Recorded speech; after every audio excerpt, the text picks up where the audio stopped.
Hello, everyone. It's a delight to have you join us on Global Morning Weekend today. It's a beautiful Sunday morning, and we are reaching you from the nation's capital, Abuja, Nigeria.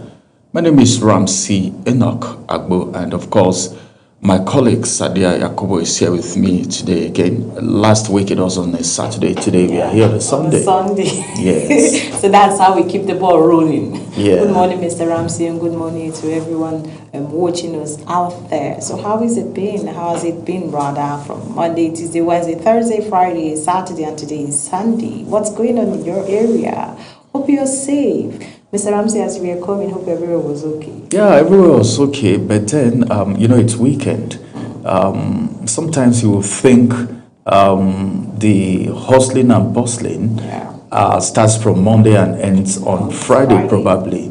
But the kind of Nigeria that we have right now, the hustling and bustling continues even all through the weekend. Nigerians, for instance, don't even have weekends anymore. Because except for a few, because people are running helter-skelter to make ends meet, because a lot of people stay home, cannot take them home anymore. So people are looking for an extra thing to do, to keep life going. And for Nigerians, I think Nigerians are very resilient people.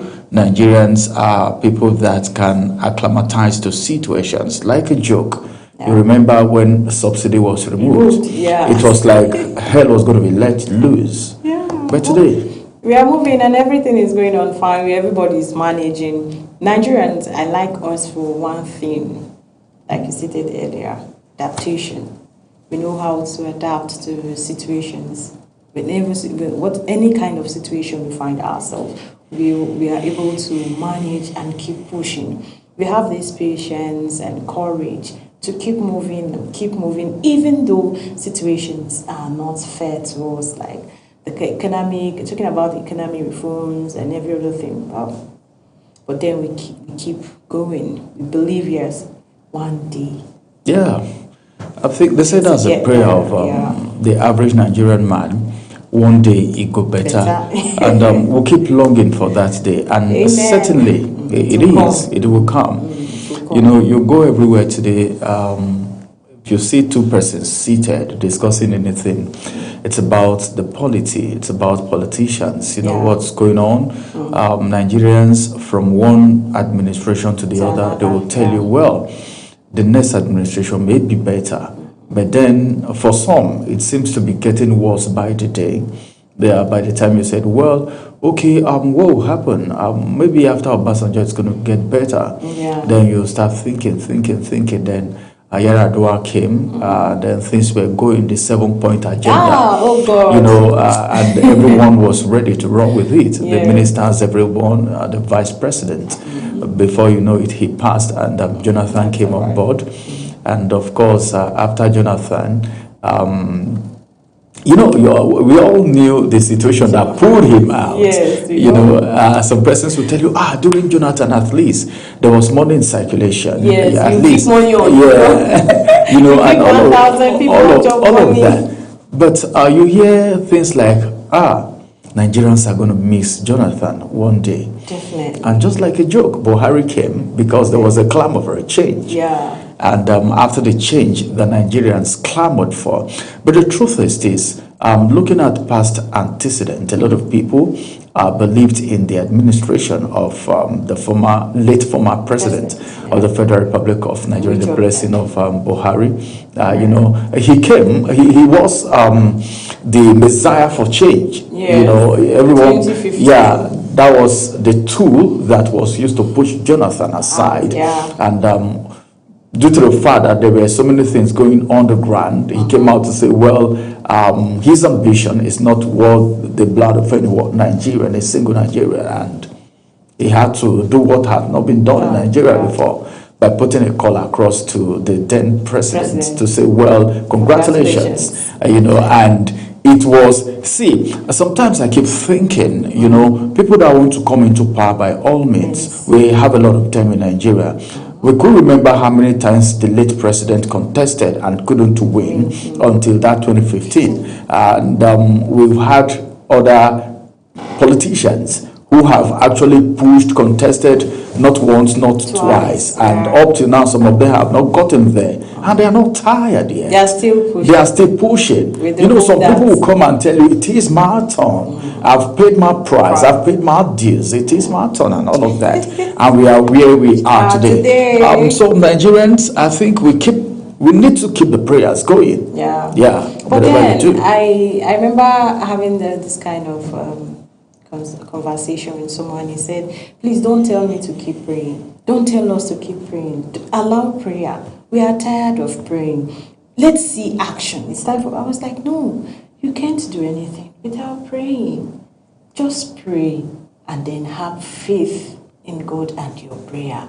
That's just the whole thing. That's all we can just do at this moment. You can't fight. Even the Bible said we should pray without ceasing. And sometimes I tell people I envy our other brothers and sisters from the other religion because of the way the number of times they pray in a day. Yeah. And the commitment to it. Some people, I've seen people park by the roadside when it's time and do their prayers wherever they are, provided it's time. And the number of times they pray. These are some of the things keeping Nigeria. A lot of people don't know. Because just prayer. The truth is, some of the things that have happened in other countries that have resulted to war, more have happened in Nigeria. And God has preserved us. Allah has kept us. Yeah. We don't pray for a warring situation. I tell you the truth. It is not a good thing. It is not. Those that were part of the Biafran war, they will tell you more. They will tell you more. Go back history, go back memory lane, and just read about it. You are not part of it, but read about it and see how the feeling is going to roll down your nerves. You know, so a worrying situation is nothing. So if anyone say, "Well, don't pray," I'll say, "Please, my Muslim and Christian brothers and sisters, let's keep praying. Whatever you believe in that has been working for you." Pray to it, you know, pray. Let's have a changed situation. One day, there could be intervention. Amen. Anyhow, all we're clamoring for is how Nigerians can even get the basic amenities. True. Nigerians are not asking for too much. Give me water. Just give me light. Water, good road, good health, education. Let me be educated. Yeah. I should be able to communicate anywhere I find myself in the world. That's just the simple thing. So we hope for this change, and let's keep praying now. Have faith. Should we pray? All right. Let's pray. Alright, so quickly let's go on a short break, and when we come back and bless your screen with a newspaper review. Alright? Don't go nowhere.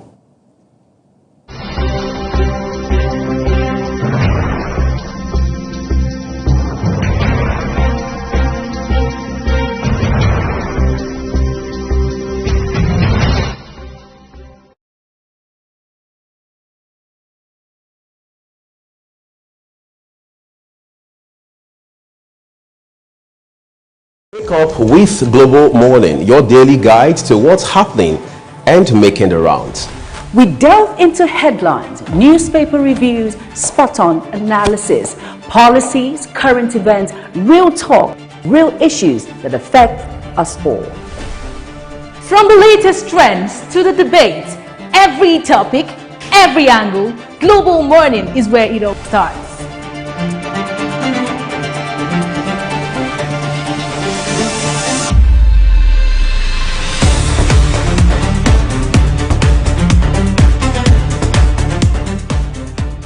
Global Morning, for the latest issues, always on point. Watch Global Morning Monday to Friday at 7 a.m., Saturday and Sunday at 8 a.m. on Global Television.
Let's take you through the pages of the national dailies and see what the headlines for today are saying. We'll begin with the Sun newspaper. That's Sunday Sun. It is Sunday, so it's not a bad idea if we get started with the Sunday Sun.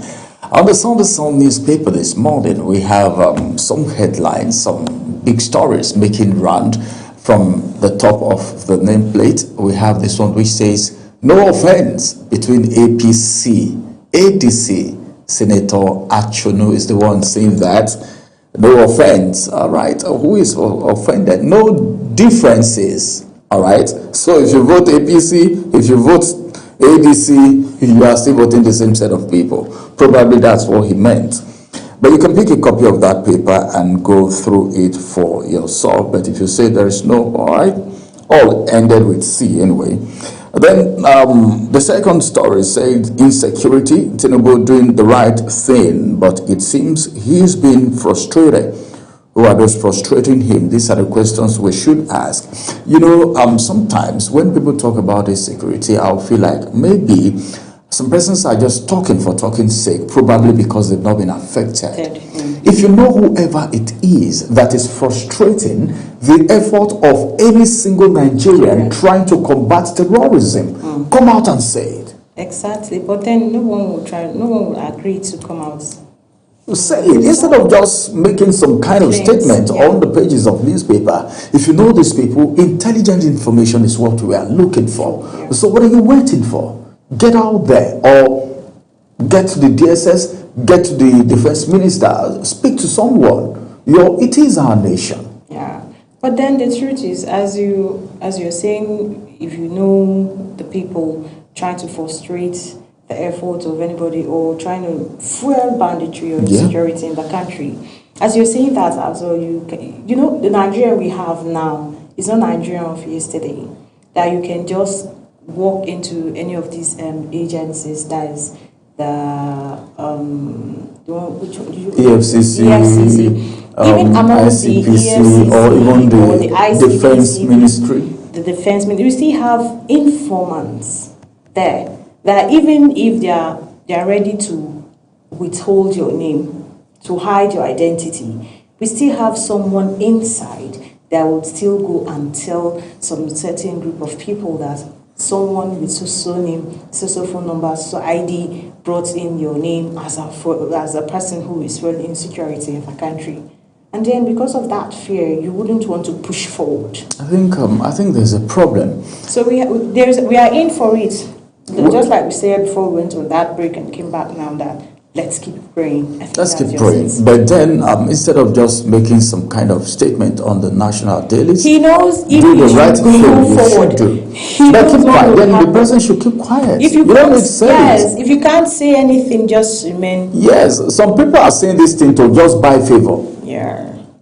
So you want to tell us that the president is trying, but some people are frustrating him. So now you're trying to give kudos to the president, then discrediting some other persons. All right, we don't know who those persons are. He knows who they are. Then you should tell us so that they can be at least clamped down. Yeah. So that's what it means. All right. So let's take a quick look at the leading story here on the front page of Sunday Sun. Federal government names 48%, 12 entities as terrorism sponsors. Good news. All right. But then have you seen the list? I saw one on social media. I was trying to go through it early hours of this morning. Anyways. But it was so bulky, I stopped halfway because the names that I was seeing there, I don't really know who they are. Exactly my point. I don't really know strange names. So is it that someone is trying to confuse some people somewhere? I don't know. But there are pockets of information. All right. Some persons have been accused in the past. All right, that they are well, maybe those people could be villagers who they feel are aiding terrorism or something. But the real people that some persons have called their names in the past, I didn't see their names there. Well, Mr. Ramsey, why are you talking as if you are not in Nigeria? But see. But you're in Nigeria now. Sabia, I'll keep saying this. This is a serious matter. Let's don't play with it. Exactly. Honestly, but then we still have those who are playing with it. Now, among the list that they released yesterday or on Friday, did you see any? I couldn't point out any of are those those names. people capable to sponsor? Just naming, they just wrote out some northern names Alright. Well, let's see. Let's see the next action. If those people are going to be apprehended, Mr. Ramsey, if they'll be brought to book, if they will face the law, Mr. Ramsey, let's see who they are. They should show us their faces and how were they sponsors of terrorism. Mr. Ramsey, they kidnapped, is it this man from JAMB that they kidnapped him, his wife at school? Okay, yeah. Right. He came out with the daughters. Yes, he was released recently, and then he made a statement that those that kidnapped them are within the age range of 17 to 20 years. All right. These people don't even know how million looks like, but they'll just tell you millionaire. They don't know how to spend these things, but they'll just tell you. These are illiterate. Pardon me to use that language, illiterate, according to what he said. So now, if you're bringing out this list that these are the people sponsoring terrorism in the country, who is fooling who? Who is sponsoring who? I think we need to wait and see what will happen, because the number is huge. 48 persons, then 12 entities. Let's wait and see. We've already seen the names of 48 persons. We are waiting for that of 12 entities. The 48 persons, I was going through it, but then because of the kind of names that I was seeing, I got discouraged and went through the names to see if I would see any name that I would recognize. But then the names that I'm seeing, they are not. And initially they said some strong Nigerians. Okay. And those unstrong Nigerians, the names of them. Well, we don't know who they are. Probably, maybe they are. So let's just leave Nigerian issue. May that never happen to us. Emmanuel, let's get to more headlines for you on the national tennis this morning. This one says, Bode George, INEC's actions will cause collapse of democracy. This is coming from Bode George. These are people that have been in democracy for a very long time. Like Obasanjo was saying last week, that we need to be united to make Nigeria a better place. And on my program, those people were saying, well, he was a two-time president of this country, and he never got Nigerians united. Probably, maybe if you get out of office, you get to know these things better. Probably when you're in office. Because I don't know, but then it's like people are somehow beclouded when they are in office, and there are certain things they might not know it's important until they get out of office, probably.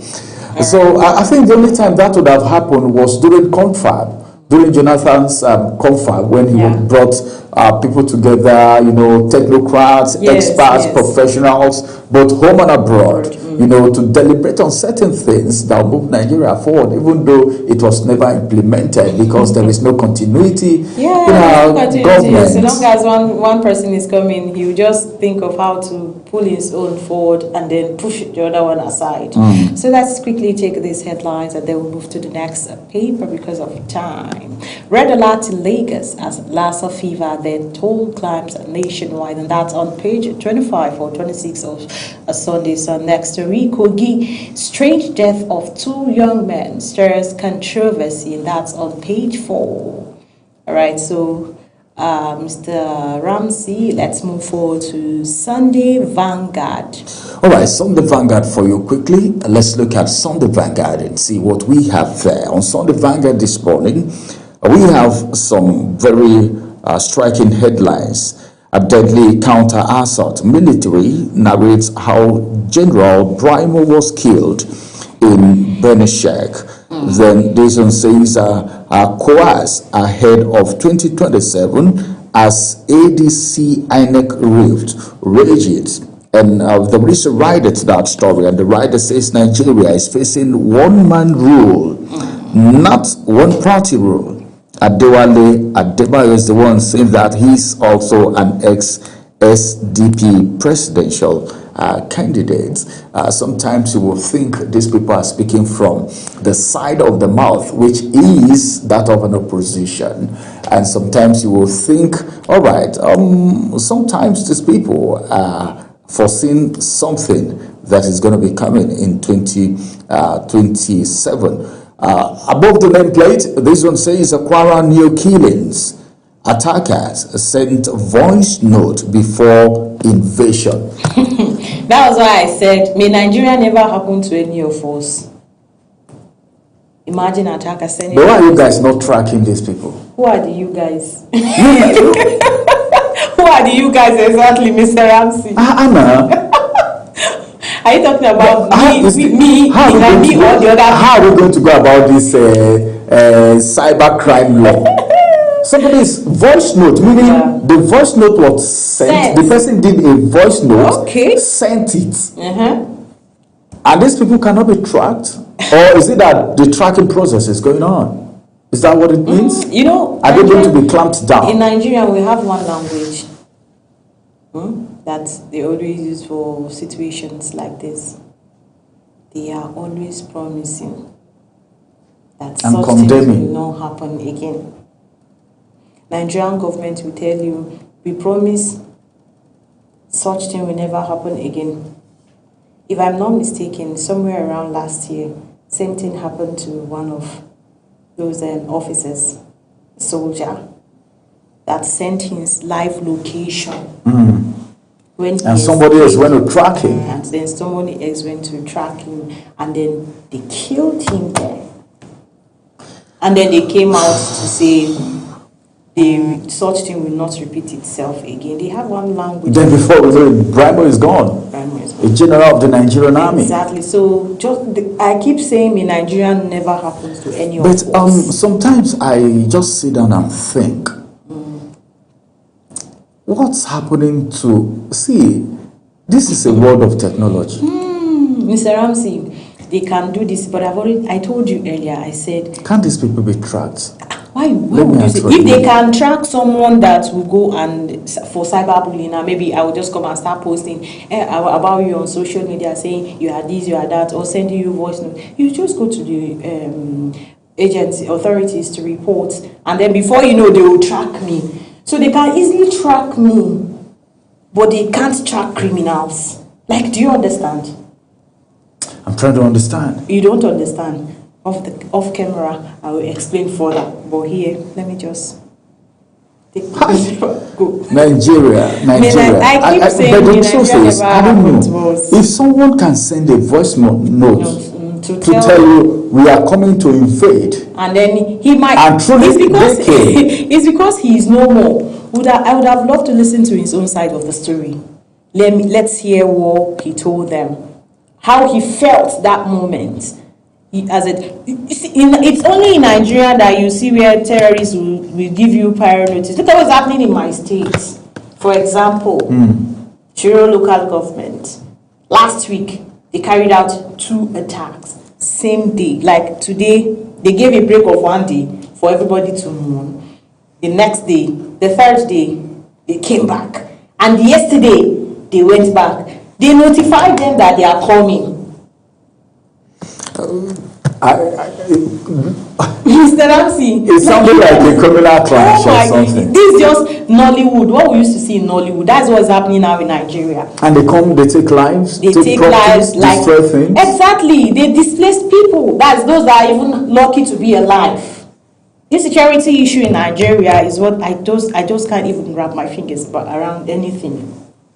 That's your state is Niger, not central. Yes, not central. So you could imagine the pain, the agony.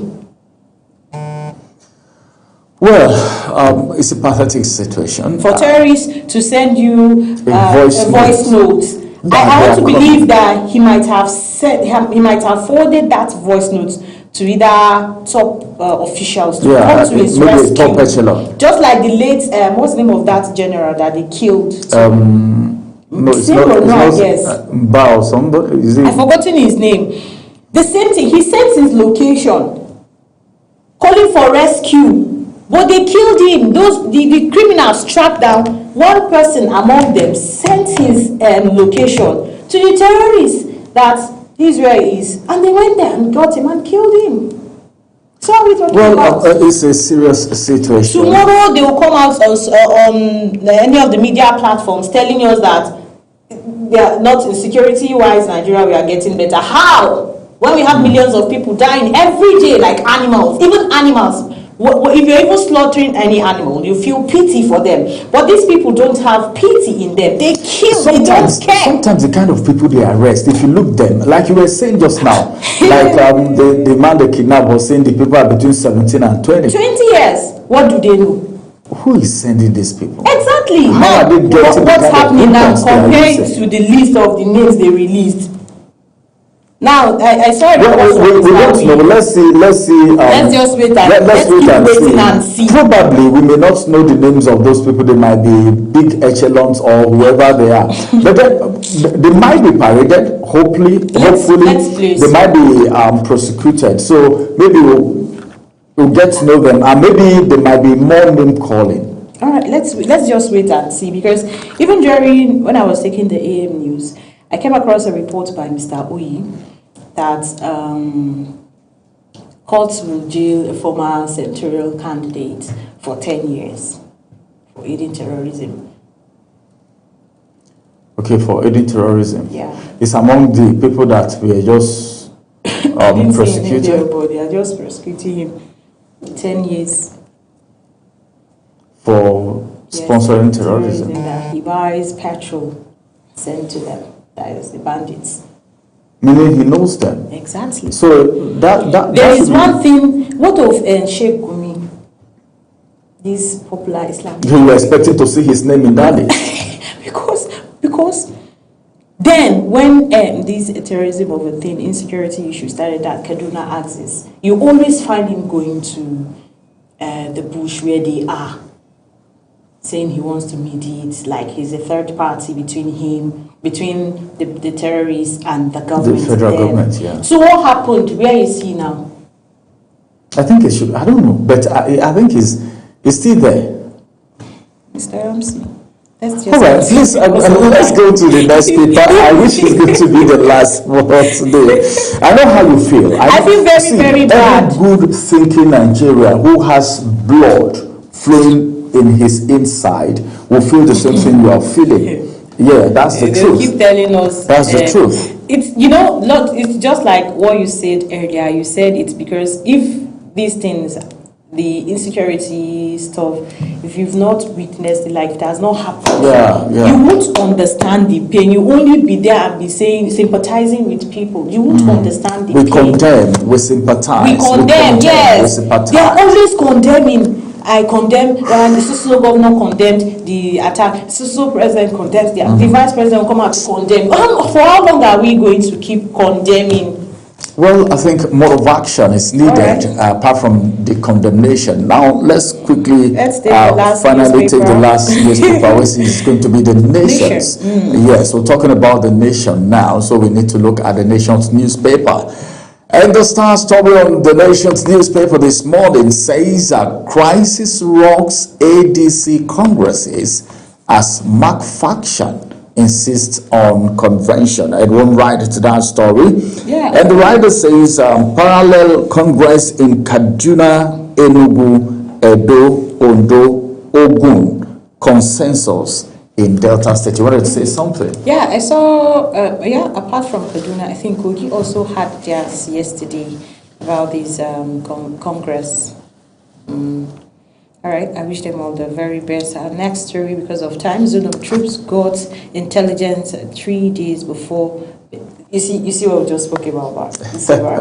All right, troops got intelligence like 3 days before being Sheikh attack. They were informed. For 3 days. All right, let's just move.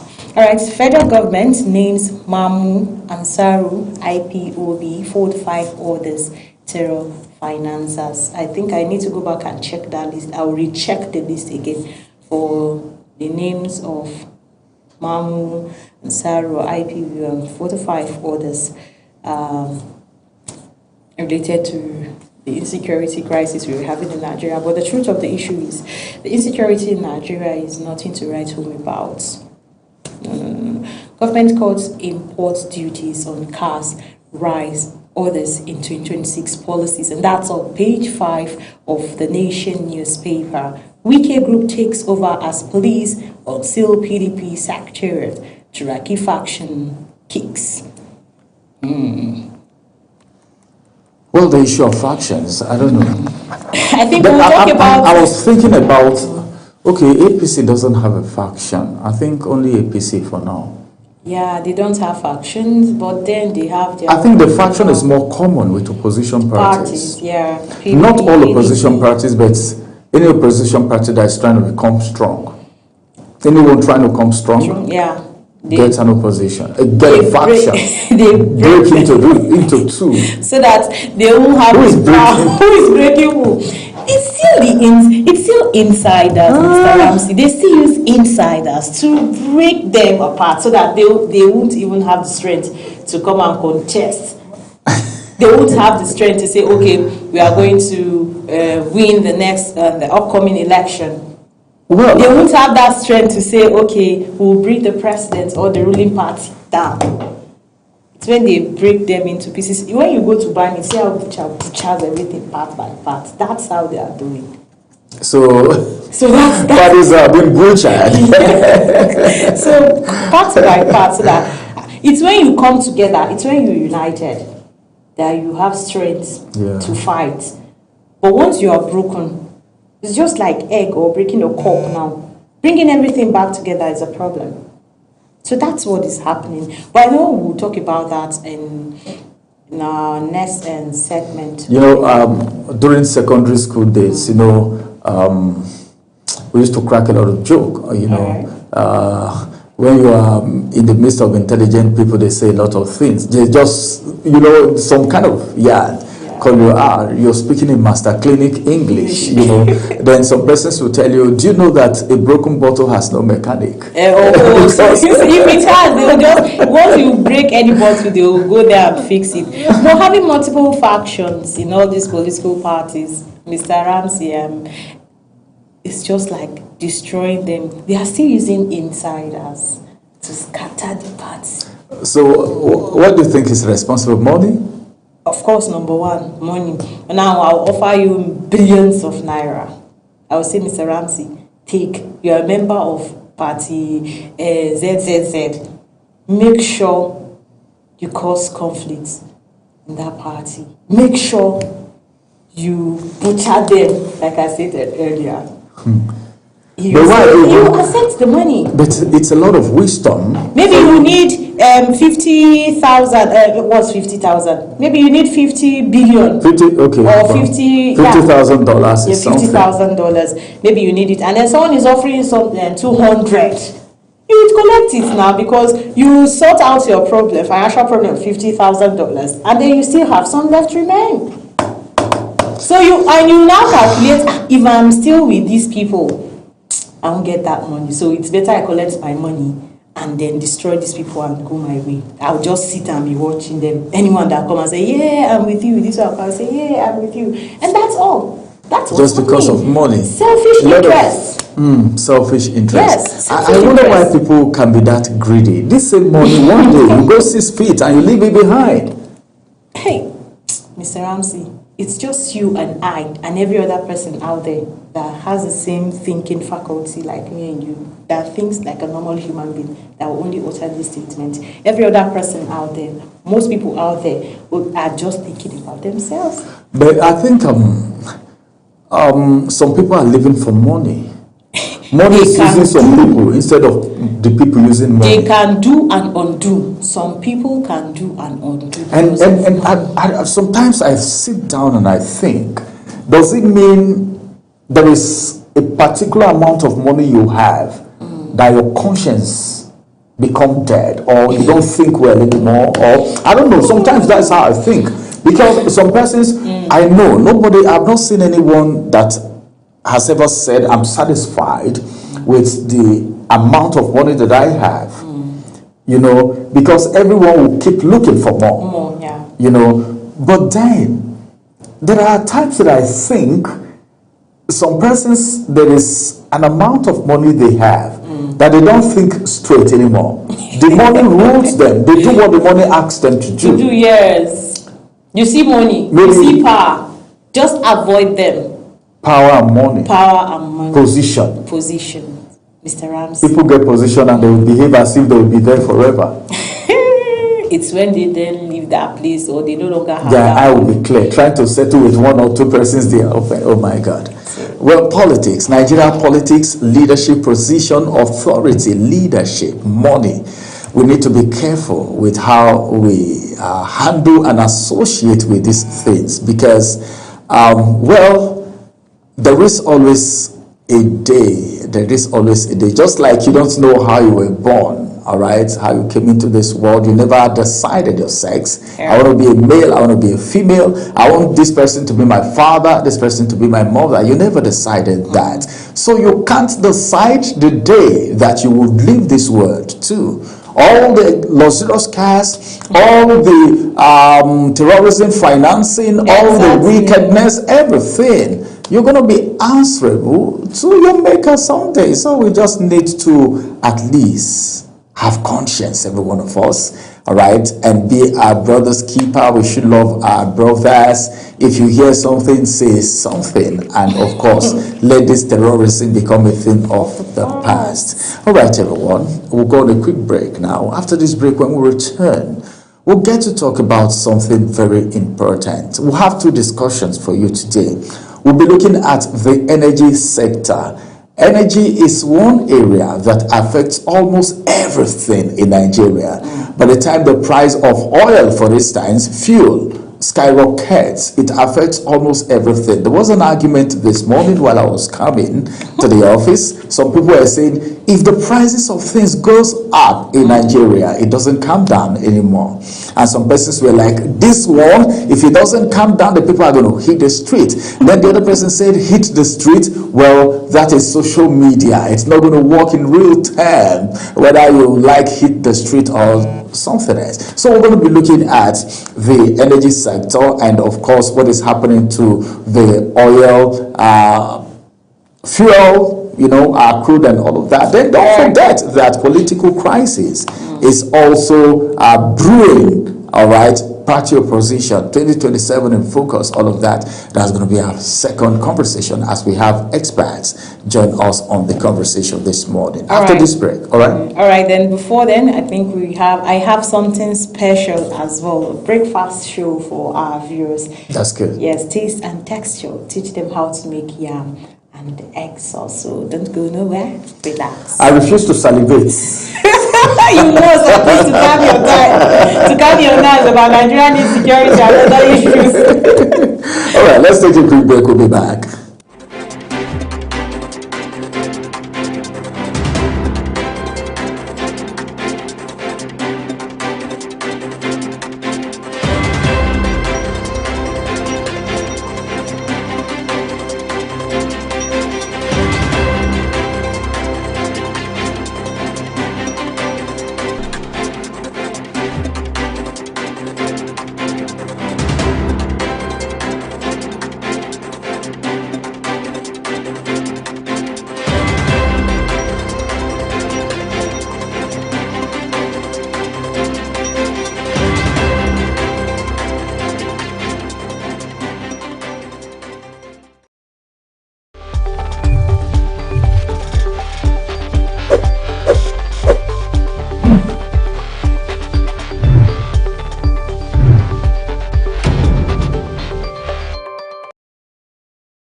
Hello everyone and welcome to Taste and Texture. This is Saadatu Garba, your creative chef. In today's episode of the program, we'll be making yam and scrambled eggs. Yam and egg is the ultimate breakfast consumed in Nigerian homes. The delicious richness of yam pairs nicely with the egg and other ingredients that you'd love to make this over and over again. Ingredients: yam, 4 eggs, chopped onions, chopped fresh tomatoes, chopped peppers, seasoning cubes, salt, vegetable oil, and water. To prepare, peel the yam and cut into desired sizes. Add your peeled yam into a pot. Add salt and water and cover to boil. For the scrambled eggs, dice your onions, tomatoes, and peppers into desired sizes and add into a bowl. Break 4 eggs into a different bowl and add salt. Add some oil in a pan and heat up. Fry the onions for a bit and add pepper and tomato mix. Fry the mixture for 3 to 5 minutes while stirring gently. Add some seasoning cubes for taste and stir again. Add your eggs to the fried mixture and allow to fry for 3 to 5 minutes while stirring gently. Allow the oil to evaporate and turn down the heat.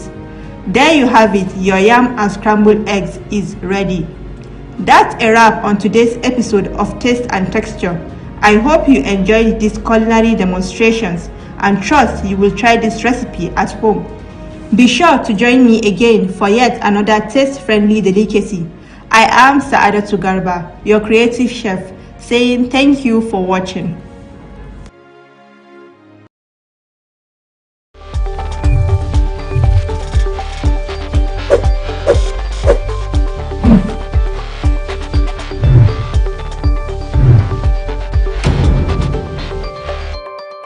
Wake up with Global Morning, your daily guide to what's happening and making the rounds. We delve into headlines, newspaper reviews, spot-on analysis, policies, current events, real talk, real issues that affect us all.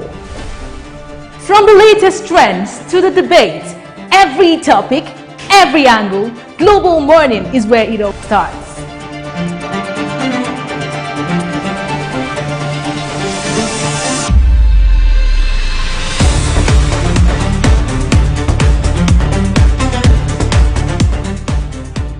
Global Morning, For the latest issues, always on point.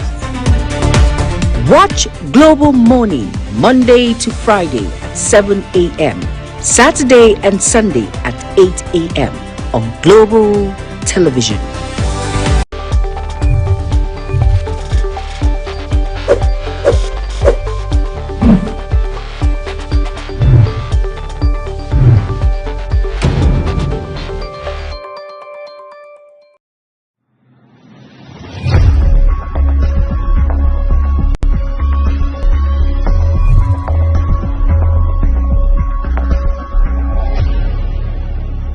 At Witchtech Cables, we don't just make cables, we deliver excellence. Our products are built with advanced technology, trusted for their unmatched quality and durability. With a wide range of cables, swift delivery, and continuous innovation, we stay ahead of the market demand. We are proudly Nigerian, fully indigenous, yet world-class. Backed by a professional team, strong technical support, and a deep commitment to customer satisfaction. Witchtech Cables is more than a brand, it's a promise. Witchtech Cables, quality cables, better than the best.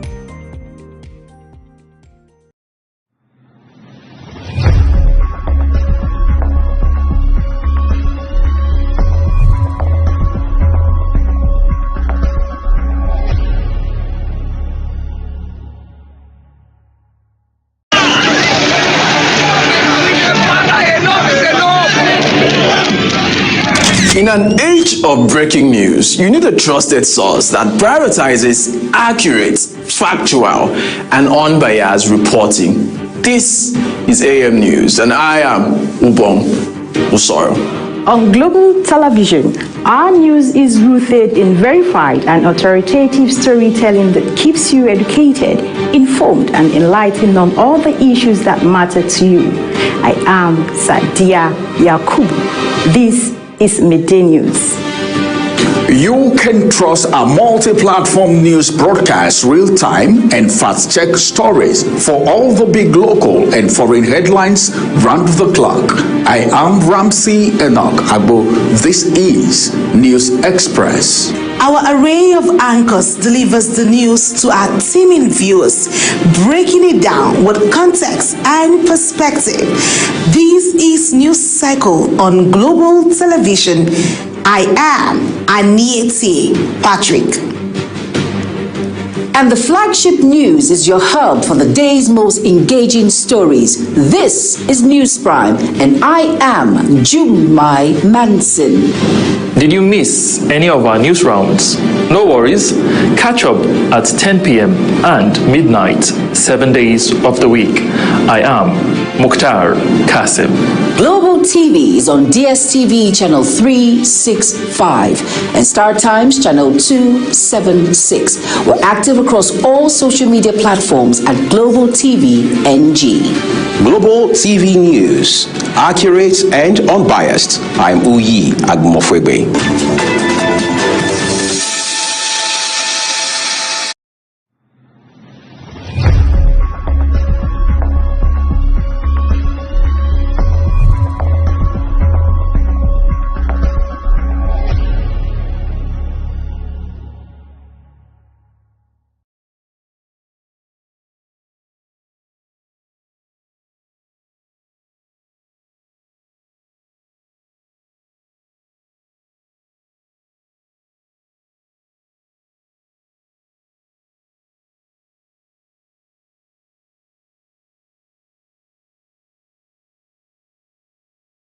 Wake up with Global Morning, your daily guide to what's happening and making the rounds. We delve into headlines, newspaper reviews, spot-on analysis, policies, current events, real talk, real issues that affect us all.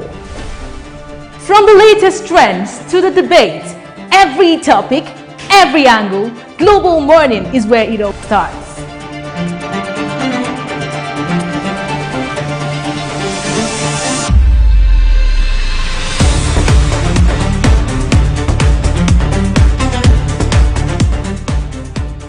Global Morning, For the latest issues, always on point. watch Global Morning Monday to Friday at 7 a.m., Saturday and Sunday at 8 a.m. on Global Television.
Still join us on Global Morning. Today, it's a beautiful Sunday morning.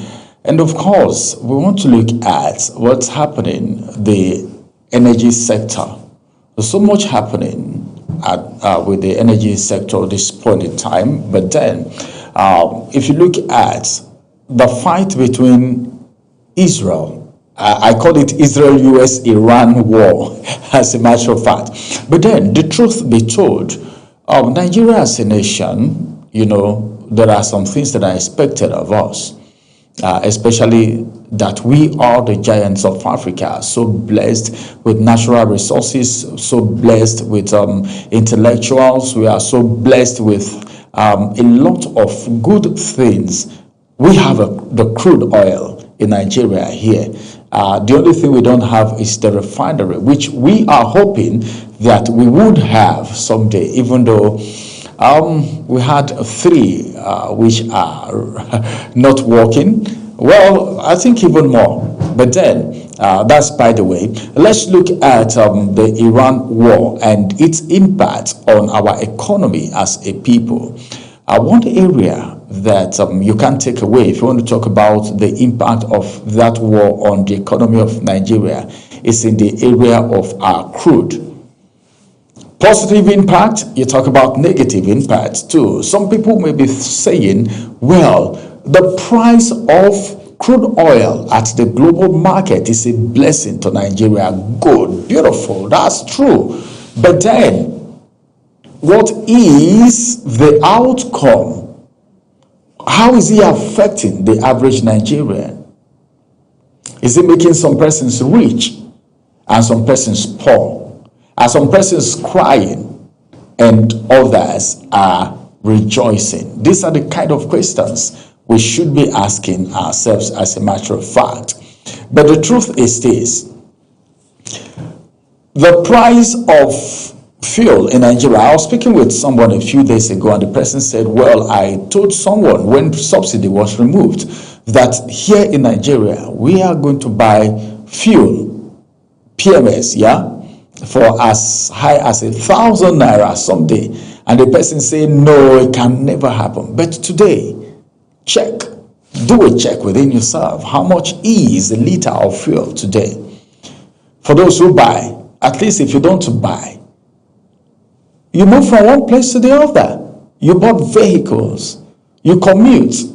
At least, how much is the liter of a fuel today in Nigeria? All because of the fight between Israel and Iran. All right, the block of the Strait of Hormuz. But then, as Nigerians, have you thought about the kind of competition that we have? The kind of marketer? Just recently, a few minutes ago, Sadia and I talked about the fact that some persons are so greedy. It doesn't matter. It doesn't matter what it's going to cost them. But then, whatever they want to get, the amount they want to starch, the amount they want to accumulate for themselves and their great-grandchildren, they don't mind going extra mile, doing anything to get this wealth. But the question is this: what about the other Nigerian, the average Nigerian by your side, the person living down the street, the person in your community, the person in your village, all right, who does not have access to the kind of money you have access to? How are they faring? Or when you drive past, is it that you close your eyes? Or is it that you want people to come beg you every day? If that's not the case, then we need to make an enabling environment for people who want to thrive. If you are selling crude, in the budget, all right, there is an amount of money that crude was taxed at. But look at how we made triple of it. Even though we are aware that, a quantity of the crude is being used to settle one or two debts. But apart from that, what about the few, the little that has been sold? The money realized from it, what is it translating into? The impact is on Nigerians. How are Nigerians feeling? What are they going through? What is the situation? As it is right now, I think we need to sit down, all right, get to the drawing board. Who are the people in charge? What do they need to do? Do we have anyone supervising? Or we should be expecting the price of this commodity to get to as high as 1,005, if it's even close to the pump price. And the worst aspect of it is the fact that the price of this commodity affects every single thing in the market. Even though some people will say, these big men that you're talking about, these politicians, these political office holders that you're talking about, they don't even go to the market. So they don't know how much these things cost because they have a budget from the taxpayers' money that they use for all of these things, all of these purchases. If there is anything, all right, if there is anything at all that should be done, is all right, was selling at a high price. Let's liaise with Dangote Refinery. We won't sell the crude to him at the international price anymore, all right, so that at least he can refine at the amount that was selling to him in Naira and sell to the marketers, all right, so that they can sell a pump price for as low as maybe 500 Naira. 500 Naira. If that happens, nobody would ever forget this administration. Nobody would ever forget this administration. Because I think what we should be thinking about when we get into governance is the lasting impact, what we can be remembered for, the positive things that we can be remembered for. It's not all the time we should be remembering our government for the wrong reasons. Oh, during this person's time, during this president's time, oh my God, this thing was like this thing was like this, but now it's worse. Well, you know, we need to come to a time, all right, where we can take advantage of situations and better the life of Nigerians. It's very important. I think I'm so excited because all things being equal, the price of this commodity, all right, this fuel, the crude, will soon reduce if the war is over, if everything that we're hearing is true. All right. Okay. Our guest will be joining us, all right, as we talk about this wisdom. Enang will be joining us. He is, of course, a senior energy consultant. He's going to be joining us. All right. Let's go on a quick break. After this break, we'll continue with the conversation.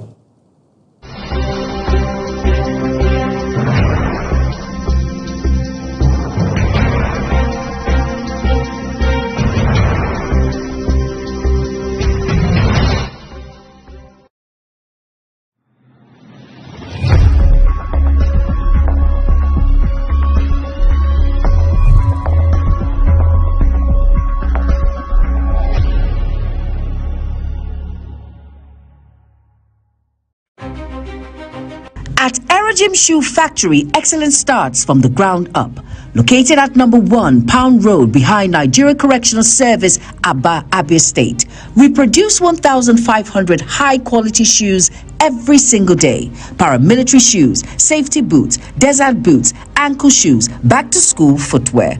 All crafted with state-of-the-art equipment and built for strength, comfort, and durability. For reliable footwear that stands the test of time, choose Erojim Shoes for better product, strong steps, smart style. For inquiries, call 091-264-53399 or 070-3009-3944 or 080-6573-8374 or call 081-3167-3668. Email info@erojim.com. Website www.erojimdesign.com. Erojim. Walk with confidence. Walk with pride.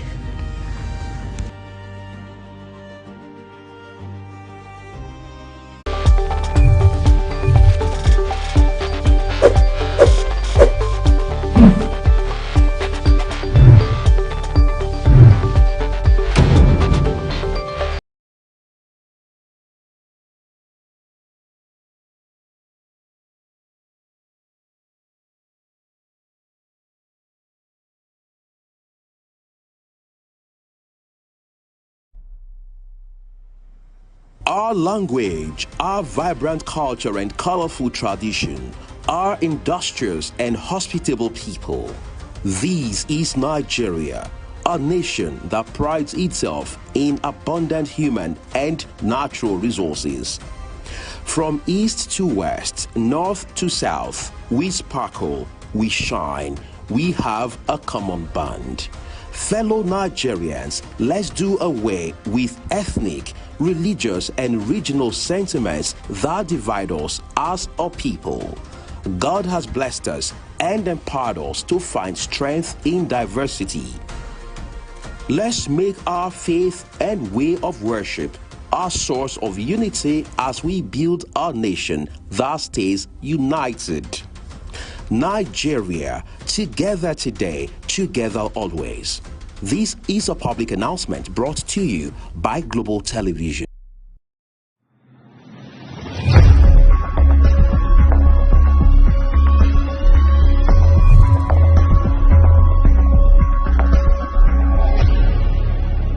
Wake up with Global Morning, your daily guide to what's happening and making the rounds. We delve into headlines, newspaper reviews, spot-on analysis, policies, current events, real talk, real issues that affect us all. From the latest trends to the debate, every topic, every angle, Global Morning is where it all starts.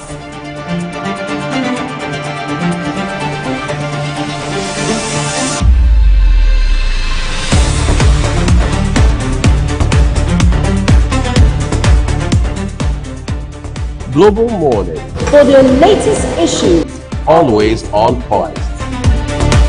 watch Global Morning Monday to Friday at 7 a.m., Saturday and Sunday at 8 a.m. on Global Television.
Thank you, everyone. Well, we're looking at the energy sector this morning for you. And of course, our guest is supposed to join us, but he's yet to establish the connection due to one or two technical glitches from his own end. All right, we're talking about, let's look at the Nigerian National Petroleum Company Limited, for instance. You know, it's now limited, so we must add that as a matter of fact. Yes, as it is, they remitted 1,804 trillion to the Federation account in February 2026, marking a sharp increase from the 726 billion recorded in January. That you can see the margin. The difference is much. And the company also reported total revenue of 2.68 trillion naira and improved profitability, reflecting stronger financial and operational performance. Officials says recent reforms and stricter remittances policy are boosting transparency at the energy sector. You know, sometimes when I hear remittance like this, I know, tax. And of course, if we are seeing this money like this coming, sometimes you hear the customs say, well, we've exceeded our target. Meaning a lot is coming into the coffer. But then I have one question, Mr. Ramsey. We are still borrowing. We are still borrowing. We are still borrowing. Well, I think the same question you're asking is the same question I'm also asking. If we, sorry for cutting you short. Go ahead. The NNPCL remitted about 1.08 trillion naira in February, which was just 2 months ago, and the president came up with a proposal of borrowing trillions of naira again. How comes? We have the custom on the other side saying they have, sometimes they exceed their budget, their target for the. Okay, why are we still then borrowing? I think the truth is, we're not even talking about. Nobody has told us how much we have generated from the excess crude. Okay, interesting. The excess crude. Do you know how much crude was sold at the international market? No, they will. They'll come out to say it soon. We've not been told. So it means a lot is being generated. Yeah. All right. A lot is being generated. Yet we are still borrowing. Because as a matter of fact, no matter what we've generated, they will tell us it cannot handle what they are borrowing for. But if it can't handle it, then that money that was generated, the income, 1 point something trillion naira, should be channeled. See, if you pump 1 point something trillion into the economy, build health center, basic. See, the rate at which Nigerians are even falling ill these days because of what they eat, because of what they do, because of their psychological state, because of their mental state. All of these things are supposed to be taken into consideration. How many psychologists do we even have at the health centers? What are the facilities looking like? Someone told me on my program here that he lost a friend because the primary health care where they took him to, they don't have what to use in resuscitating the young man before they can even take him further. Okay, were you the one saying it or something? Before they took the person from, okay, not you.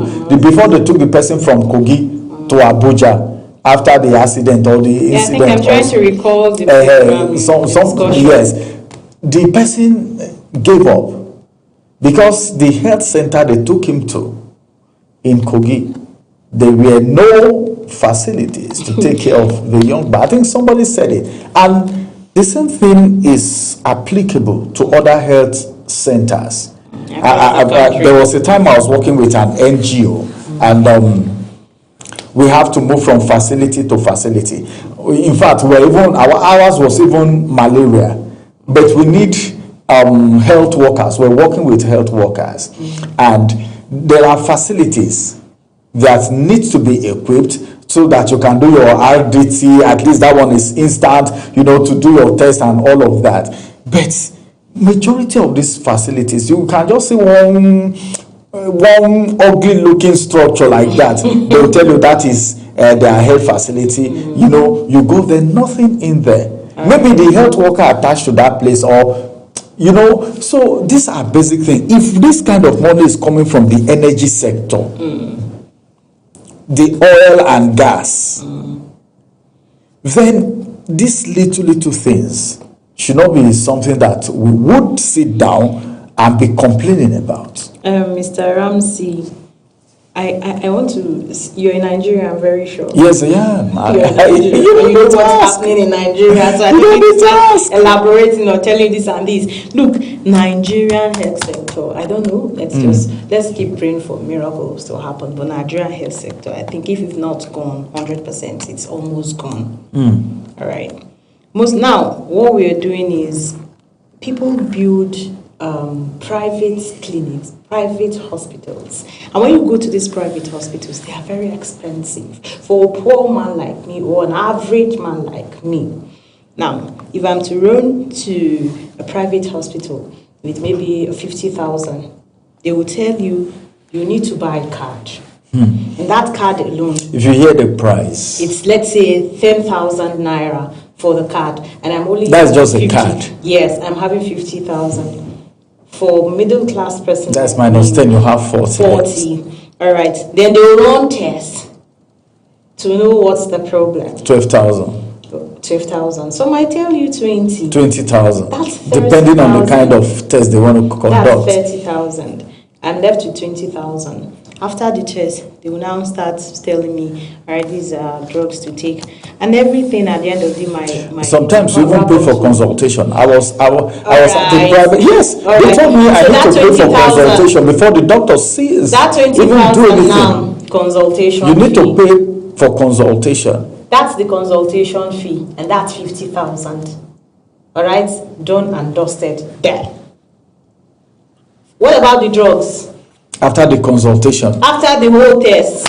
After everything. What the about test the result drugs? is before you, the consultation, in fact, the outcome is before you, drugs, and they'll tell you, oh, this drug, you can't find it outside, you need to buy it here. So if they are even giving you, they will remove the paper, the packet, so that you don't know it. You don't even know the name. Talk more of going to look for it. You don't have choice than to go back to that hospital, that private hospital. So what's the hope for me that don't have such money, that can't afford such hospitals and private hospitals? And our energy sector is up and doing. And our energy sector is up and doing, generating 1.08 trillion naira in January. That is 1 month. That's a month. And we are in April. And they said more than what they had in February was 7 point something. Yes. Getting no, I think January was 7 point something. February was 1 point. So that shows there's an improvement. Yes. The oil sector money is coming, but then when this money comes, where does it go and borrow. Energy sector is suffering. Education is suffering. What's working in Nigeria? That is what I don't really understand. Apart from our political parties.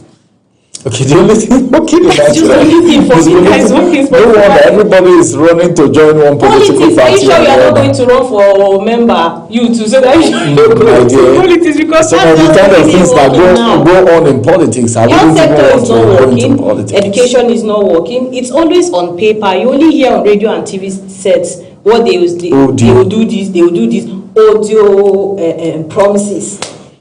But then we still have the elites flying outside the country to go to good hospitals, take their kids to good schools, and we are still making this huge money from oil side.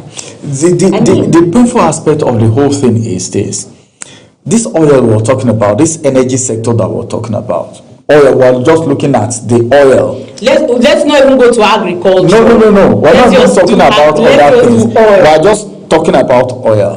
This is something that some nations, some countries are using. And today, if you go, our people travel there and they don't want to come back anymore.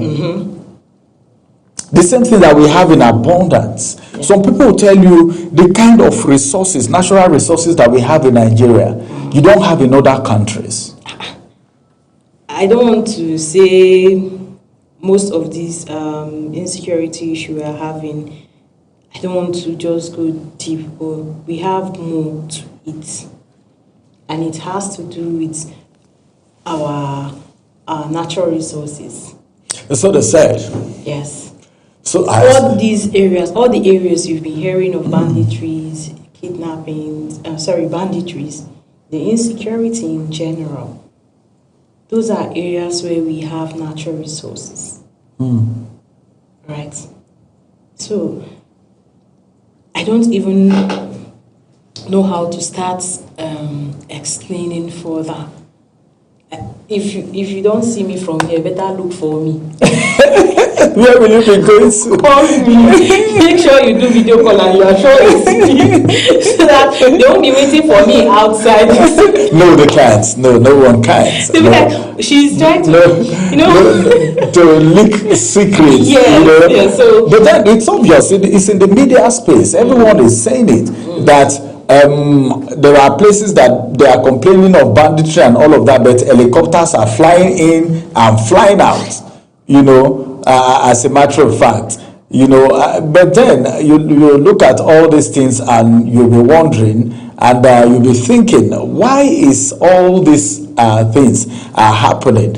But as it is, I think we need to be sincere with ourselves, as a matter of fact, to know that, yes, everything that is happening in this country It could be that some people are eyeing what we have. Yes. Okay. Maybe our oil, maybe our uranium, maybe our gold. Yeah. You know, we have a lot of resources in this country. But then I don't know why we are not taking advantage of it. I still have one question. It. I asked you this question and you're yet to answer. Which one did you ask? We have generated, the oil and gas sector have generated this money. Why are we still borrowing? 0.08 trillion. And we are still borrowing 11 trillion because the 11 trillion naira I'm talking about is just of recent. I don't want to talk about the previous ones. All right. If we could generate 7 point something in January, we are in February we generated 108. March is not there yet. Maybe before December we should be able to generate maybe 9 or 8 trillion. All right. Are we still going to clear our debts? I don't know. I don't know if any debt. I think who cleared? Was it the past administration that cleared part of our debt? I don't know what the government is thinking, because one thing that I do is, if personally as an individual, if I'm borrowing, I don't borrow, all right? But anything that I'm taking, I know that it is something that can be replaced immediately. But do you know that 11 trillion naira will still pay? Like, we have charges. Let me just use that. Well, whoever gives you loan will want a profit. Exactly. There are profits. Do you know how much we are going to pay back? I don't know. We are not paying back 11 trillion naira. No, you can't pay back. We are It's a paying loan. back more than 11 trillion naira. Why is it that we keep borrowing? They've removed subsidy. Okay, you feel the energy sector is supposed to service, if we can get what we are getting from the energy sector. Exactly, they are borrowing. Maybe from other sectors, we just used to augment, we shouldn't be borrowing, that's what you're saying. Now, what are we borrowing for? The crude that was even sold during this Israel-Iran war, you understand? I don't know, if that money should be big. Mr. Ramsey. Irrespective of the quantity that was being sold. You understand? So sometimes when these things are happening, you begin to ask questions. And you know, energy sector, let me just say this, NNPC, they are one of those, should I say ministry or department or agencies that they don't open to tell you vacancy. Come and apply and work with us. I've not not do it indoor. I've not really. Have I taken time to check? But I've not seen. No, just take like time you see on the check. pages of newspaper online. Yes, I've not really seen. Probably they've not been vacancy there for the past years. You can't tell me. We have those that might have maybe died, retired, dolly. That is replacement. Yes, I don't think they advertise replacement. They don't. Generally, do they really advertise replacement? Does any agency? You just have a big friend that will tell you, I now work with NNPC, I got it through, you have long leg. That is what they do now. You have long leg. But I don't know if our refineries start working. Please, Mr. Ramsey, just leave that. I believe in Nigeria. They've been promising to fix it. Yes. I know what this administration told us when they assumed office. But they said January now. They even said December of 2023. Where are we now? What year are we now? This is 2026. How many years? But how many years? See, let's just keep pushing. But the energy sector. For now, the energy sector is doing fine with the results. All right, the remittance. That's just a part of it. We're just talking about the NNPCL. Yes, a part of it. Yes, to me, NNPCL. And we heard, you remember the problem between Dangote and one of the key players in the energy sector, where they were saying, well, these people are spending so much. What is their salary? What's their take home? How comes they are spending what they are spending? They take their kids to, and all of that. All of this coming from the monies generated from the oil and gas sector. And of course, looking at Dangote Refinery himself, some persons will tell you it's not everybody that is happy that we have a refinery in Nigeria. Him himself, the Dangote, the owner of the refinery himself, is now that you don't hear much about the saga. And just that was saga between Dangote Refinery and is that Nigerian government or the NNPCL? Yeah, we've had a lot of strikes. I think one of the strike, the fastest strike that was suspended in Nigeria was that of Dangote and is it NNPPR or something, you know, NUPENG. You know, that strike was caught. In fact, the strike didn't last. Did it last 48 hours? I'm not sure. But the truth is this: the marketers, the actors in the energy sector seem not to be helping Nigerians. We just talked about the fact that, okay, this is what is being remitted. This is what is in the media space. Yes, this was the media. This is what they wish to bring out. According to you. According to me. And which is not far from the truth. If, all right, everyone who is a patriotic Nigerian, let's say if they are patriotic enough to say, well, we need to do whatever we need to do so that the monies generated from this crude during this fight, because our budget had, I think, is it 80 something or some, but we exceeded. In fact, some Nigerians, a lot of people made money with this war. Yes, now definitely. See, if with they this say war, some people will lose and some will gain during the war. So some people gained while some lost. But then, do you think Dangote is getting the kind of support he's supposed to get from the big players in the energy sector for the benefit of Nigerians? I know Dangote wants to make profit. Nobody does business more so that it took loan in you know. Let me remind you of something. You know, I think around November, December last year, this year, January, we had where Dangote said if you purchase fuel from this filling station, you'd have a free delivery. Yeah. What happened? No. I think the thing almost ended up in a strike, and the issue of your no unionism, no this, no frustration. It caused. I think that was part of the strike that they even had. He was trying to subsidize the fuel rates, like the whole stress of buying fuel, paying for transportation. Especially people at the north. All right. So he has now said then that if you buy fuel of so little, they will deliver the fuel for you free, just like you do with the cement. What happened? That didn't come to light because of some individuals. It's going to affect some persons. Yeah. The truck drivers who do the business, you know, who collect a lot of money. They will tell you, well, if you are taking from Lagos all the way to Kano, to Kaduna, to Jigawa, to Zamfara, the price is going to be different. Yes. If you're bringing to the North Central, it's going to be different. If you're taking to the West, it's going to be different. And that is what Dangote want to curtail. Because the higher the price of moving this product, the higher the pump price. All of these things, all the expenses translate into the amount a pump price of fuel is going to the average Nigerians. Yeah.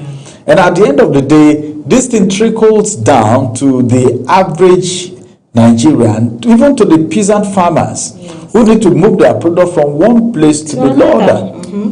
You know, so I think we need to do a serious overhauling of the energy sector. When do you want to do that? When do you think they will? No, Nigerians, I think the authorities should do that. It should be done now. Okay. It should be done now. Right. If we must get these things right, then we need to do the right thing. All right. If we must get things right, then it is expedient that we do the right thing now, not tomorrow. It is better we do it now. Because by now, Nigerians should be smiling, even if fuel is expensive in other places. I had someone who traveled to Saudi, all right, during the pilgrim, and she was saying everything was normal. You enter the bus, transportation, everything was normal. There is nothing like there is fight. The Strait of Hormuz is being blocked, so product is not coming and it's expensive. But it's affecting us in Nigeria here. This is a country where we have crude oil and we also have a private refinery. So it don't even cost us. And you know the capacity of Dangote refinery. Dangote refinery, as a matter of fact, is supposed to serve Nigerians very well. But look at what we are having. Look at what Nigerians are facing. Some people will tell you, oh, you're complaining of Nigeria. Do you know how much they buy in other countries? Do those countries also have crude and a private refinery? Give to this man at a cheap or maybe subsidized rate. So that he can refine and give to Nigerians at a cheap rate. And I even heard that his product is superior to some that some marketers go to import in the name of competition. He said it himself. I think the Dangote said a lot of crises, we have a lot of crises in the oil and gas sector. All right. This one is just the one we are opportune to hear about. These of Dangote and that of Dangote and the NNPCL and other key players in the oil and gas sector are just this one that we are kind of able to hear. Else, a lot of stress is out there. A lot of stress is out there. It's a big sector. Nigerian economy. We're talking about the economy of Nigeria. Leave aside agriculture. I don't want to say education because our education sector now is very, very poor. The education sector. I'm even trying to think of the sector that is working. The sector that is working in Nigeria. When last did you go to higher institutions? When last did you visit them? Have you checked upon the lecturers? Let's check their salary scale. Have you gone to classes? See how those the students are seated in the class. Sometimes, for the past few months now, we've not heard about strike. But then, have they fulfilled the promise? That's another thing. They have not. Because the ups and downs, the I go agree, I no go agree is becoming too much. So the education sector, cancer, just leave it aside. Talk about health sector.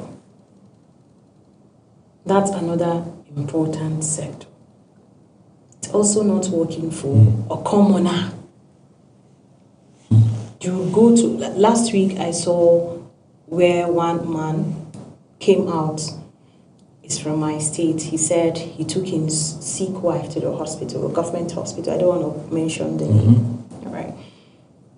That before they could even come and check, they only just gave her drip and then left her there. What's wrong with her? They don't know. She was left there for God to keep watching over her. No doctors on ground. It was only a nurse that came and then gave her fixed the drip and then left. Come and please check my wife. No doctor. How would you have doctor? When you are not paying them properly, when it's every day from one strike to another. Instead of you to kind of make it work, we are there borrowing. We would borrow. You are so particular about this. Yes, now because I am pained about it. The situation is very worrisome. A country like Nigeria, agreed, we have other countries too who are borrowing. But if you are borrowing, yes, let it not be much. And if you are borrowing, let the impact be felt. Like, I think that's the major thing. Let us know, yes, we borrow to do this. And we are seeing it, and Nigerians are seeing it. They will, in fact, Nigeria will tell you, borrow more, give us more. But we are borrowing. And we are not seeing any impact on ground. We are still where we are. That's just the truth of the matter. We are still where we are. And we are still generating money from energy and other sectors. Yes, we are still generating money from the energy sector, oil and gas sector, and every other. The custom is also there as well. And Anyways, Mr. Ramsey, I think Well, if we continue with this topic or issue, we'll still go and dig out some things. actually, it's a worrisome situation. Let's just because bring in politics. Everything. Well, this one that we're talking about. It is where the politicians have left us. It's like Nigerians are left alone. You're own. It's like everybody is just left. If you're going out, you're on your own. If you're coming in, you're on your own. If you're eating, taking yourself, you don't even think how do people go to work. Okay. I know a lot of people have reduced working days. A lot of organization. But what about essential workers? Just keep pushing the load. It's a worrisome situation. Somebody who comes to the office, every day, 7 days in a week, just for things to work. That's the reason some persons are taking that pay. But politicians may not even think about that. They will borrow and then will not see anything on ground. Let's keep our fingers crossed. They will still keep taxing us to come and pay this. Whatever you do, you must pay tax on it. It's taxed. We are not seeing the impact of the borrowing, and we are still borrowing. We're still borrowing. All right, let's see how all of that is going to end. Probably we might be told at the end of the day how much has been generated from the excess crude money that was generated during the Israel-Iran war. And of course, hopefully, Dangote Refinery may, by the grace of God, be given the necessary support that they need, so that the price of fuel can reduce. At a point in time, there was a particular filling station, that was selling at a very considerate price, and their pump was not adjusted. Okay. Pump, they adjust pump and all of that.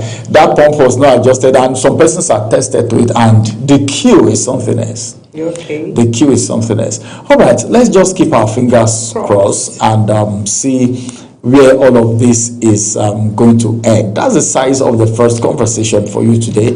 We'll go on a quick break. After this break, we'll return and we'll take you to the world of politics, so to see what is happening with oppositions and the preparation for 2027.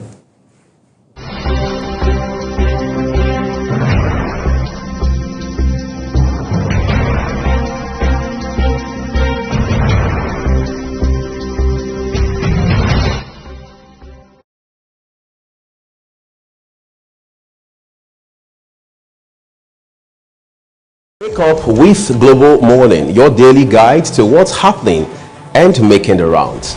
We delve into headlines, newspaper reviews, spot-on analysis, policies, current events, real talk, real issues that affect us all. From the latest trends to the debate, every topic, every angle, Global Morning is where it all starts.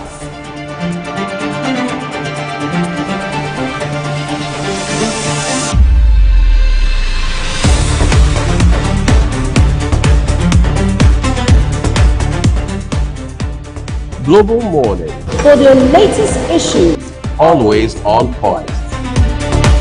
watch Global Morning Monday to Friday at 7 a.m., Saturday and Sunday at 8 a.m. on Global Television.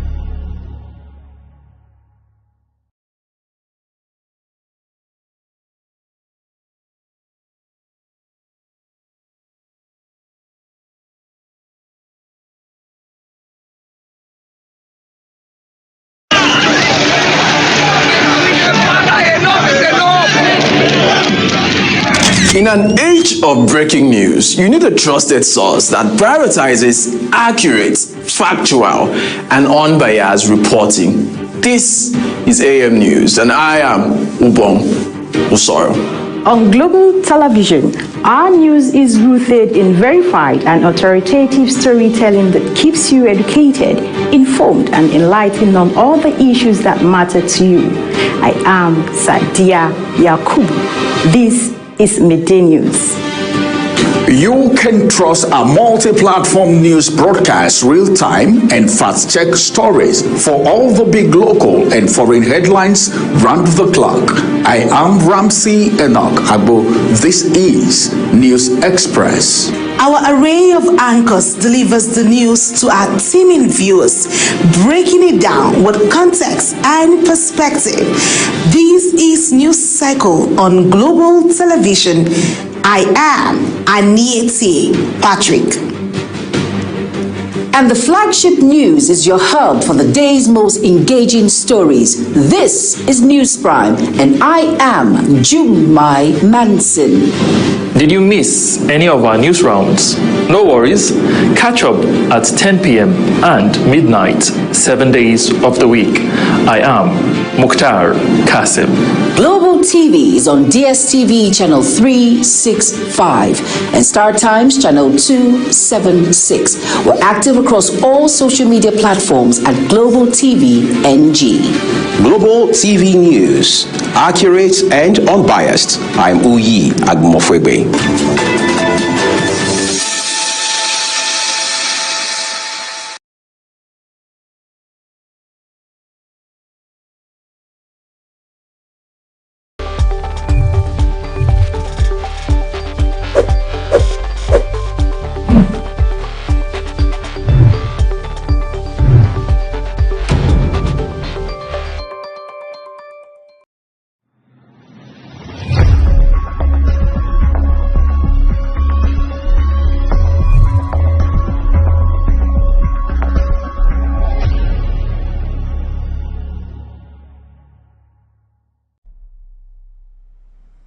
Our language, our vibrant culture and colorful tradition, our industrious and hospitable people. This is Nigeria, a nation that prides itself in abundant human and natural resources. From east to west, north to south, we sparkle, we shine, we have a common bond. Fellow Nigerians, let's do away with ethnic, religious and regional sentiments that divide us as a people. God has blessed us and empowered us to find strength in diversity. Let's make our faith and way of worship our source of unity as we build a nation that stays united. Nigeria, together today, together always. This is a public announcement brought to you by Global Television.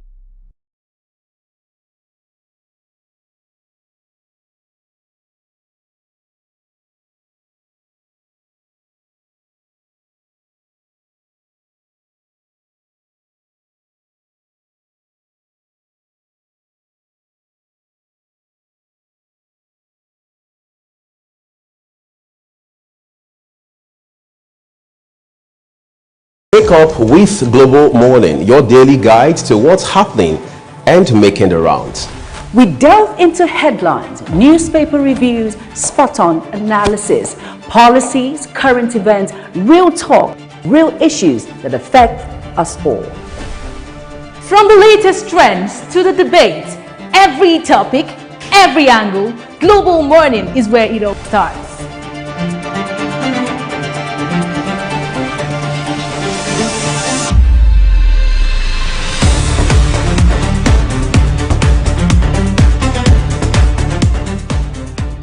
Global Morning, For the latest issues, always on point. watch Global Morning Monday to Friday at 7 a.m., Saturday and Sunday at 8 a.m. on Global Television.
It's another beautiful time, and of course, it's been a great day. Now, we were going into the second conversation, and like I said before we went on break, I said on return, we'll hit the world of politics. As a matter of fact, I don't know why, please no one should ask me. Sadia has been itching for us to get into politics. Probably there are questions, all right, that she want to ask to ease herself because she's been very angry. I know today I'm very angry. The sponsor of terrorist name and all of that. So Sadia, let's get into the conversation straight away. And of course, our guest is already in the studio. So. All right, good morning once again and welcome to Global Morning, Global Television Abuja, the place where story come alive, ideas spark the moment that takes center stage. I am Sadia Yakubu. Of course, Mr. Ramsey is by my side, all right?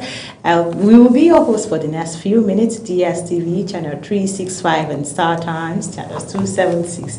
You can also watch on the YouTube using our Global TV NG.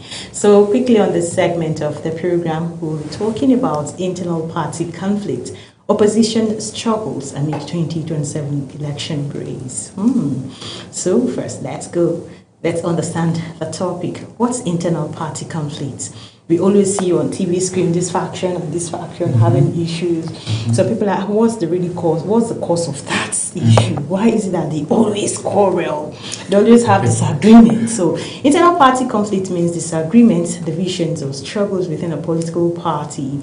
This may involve leadership disputes, factional divisions, groups within the party, legal battles over control, like we spoke about earlier. Yeah, sure. All right. So ideological differences, personal rivalries, and ambition. We talked about this. Which is the major problem. Yes. So personal ambition, not minding what the people are feeling. Yes. So current situation, position crisis before 2027. As Nigeria approaches the 2027 general elections, opposition parties are facing serious internal problems. Key observation: many opposition parties are fragmented and disorganized. Leadership struggles and court cases are common. Currently, we have ADC. It's like you're forgetting something. What? Go to court. Yes, go to court. You know, you remember that line after 2023 election. Yes, you can go to court. Everything go to court, and it's been raining. So, are you surprised? I'm not surprised. There need to be factionalization, conflicts, for people to go to court. Some parties may fail to participate fully in elections. According to recent reports, opposition parties are increasingly fractured, disorganized, and strategically weakened. Then we have case study of ADC, like I stated earlier. The ADC, that's the African Democratic Congress, is a major example. Problems within ADC are multiple factions claiming leadership, no clearly recognized authority, legal battles, and court ruling affecting the party. Breakaway groups forming rival leadership structures. At some point, the party had three competing factors. Electoral authorities withdrew recognition from all sides. There was uncertainty whether the party could even field a candidate in 2027. So crises across other opposition parties. The problem is not limited to ADC, that is the African Democratic Congress alone. Other parties also face internal struggles. The People's Democratic Party, PDP, lingering leadership and zoning disputes. They have the Labour Party, popular slogan, LOP. LOP. LOP. Yes, LOP. But then, are they still there? They are still there. They are still there. What about, you talked about People's Democratic Party, 2PDP. Are they still there? I think one faction is there. The other faction is one man still standing anyway. Yes. But there are pockets of information that he may be joining ADC, but now no one can ascertain because of what's happening in ADC. Then we have the new Nigerian People's Party, that is the NNPP, internal structuring. Concosia he has left the group already, so I don't even know what's No. He is moving on. Even if he's in ADC, the Kwankwasia came from his name Kwankwasona, so his followers are the Kwankwasias. So they will still follow him, and Kwankwasization continues. So, as usual, we have with us in the studio Ibrahim Usman Wali, who is a legal practitioner, constitutional law, election petition, and thesis. Let's get started. Good morning. Good morning. It's my pleasure to be here, and especially to discuss this ever-burning issue. And your introduction has already triggered me in an excited manner. But yeah, it's my pleasure to be here. Pleasure to having you in the studio, Mr. Ramsey. So I think let's do not he for she, but he for he first. Okay. So your first question. All right, let's get started. I think I'm excited. Your body language while we're doing the introduction, I know that. You was just doing like that. I say okay. But then let's get started with this. When we talk about internal party conflict, okay, in a political context, all right, as a lawyer, what's the perspective? First of all, I've been in numerous internal party conflict matters across Nigeria. I think in the last election, 2023, before the elections, I was involved in at least 19 cases involving internal party disputes. 19? Yes, across Nigeria, Akwa Ibom, Imo, Niger, Zamfara, Kaduna, all of them. Nigeria. But before we go into internal party conflicts, it's very important to understand, internal party dynamics in a sense, because I'm sure you've been hearing the, popular expression now that internal, party courts are not allowed to delve into the internal affairs of political parties. So you have to understand, first of all, what internal party dynamics are.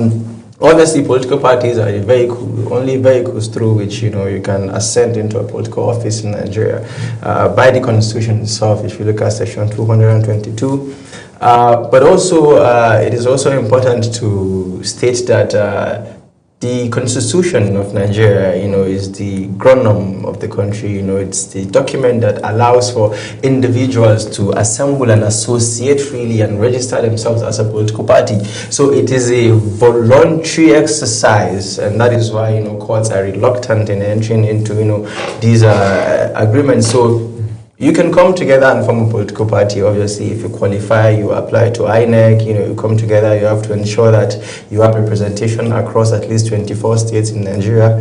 That is 2 over 3 of the states in the country. And then you come together and you form a political party. Now, because it is voluntary, you would obviously, even before you register with INEC, you ought to have your constitution.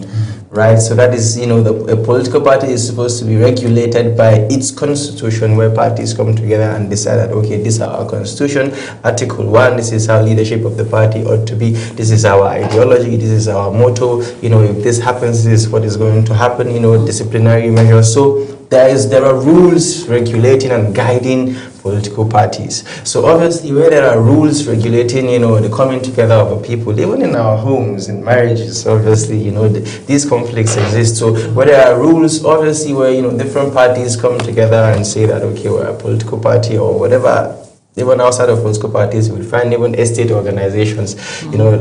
Estates, usually have, their organizations and their constitutions. You find that they take themselves to court a lot. So the reality is, the arrangement of political parties, necessitate conflicts. Just like, it is with every human endeavor or every human, association. Even the Nigerian Constitution itself is not free of all of this, right? So that is what it is basically. So it is, in bringing to life the constitution of the political party that all of these disputes arise. So, for example, when it comes to leadership, I don't want to go into ADC yet, but, when it comes to leadership, the constitution of a political party may state that, this is how you assume leadership. It may state that, okay, these are the respective offices, you have the chairman, you have the secretary, you have the organizing secretary, you have the legal advisor, and this is their roles and their duties. So obviously it is, in bringing to life all of these, provisions of the constitution that most of these crises arise.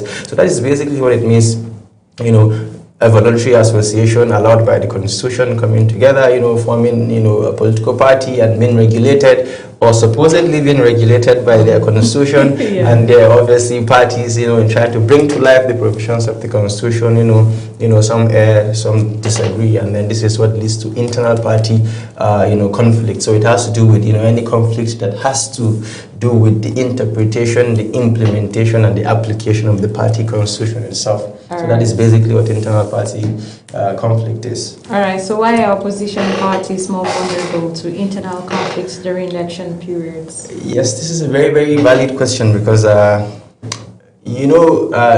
ruling parties, across, even if you look at our history, usually have a more formidable internal party dynamics, because immediately you win elections, then the winners of the elections would naturally have state apparatus. They would naturally assume leadership of the party, so it is easier for them to galvanize and bring together the party members to an agreed structure. But they do have their own fractures, by the way. Even the APC, for example, they have their internal problems, but it's mostly across the states, across the local government, and across the wards. It's easier to amalgamate at the top because the president has he has immense power, and everybody would naturally fall in line. Exactly. But when it comes to opposition parties, because they are challenging the ruling party and they are hoping to form the government, and you have already mentioned yourself, so it's a lot of competing interests, and at the time, really, opposition parties, at that stage, they rarely abide by their constitutions,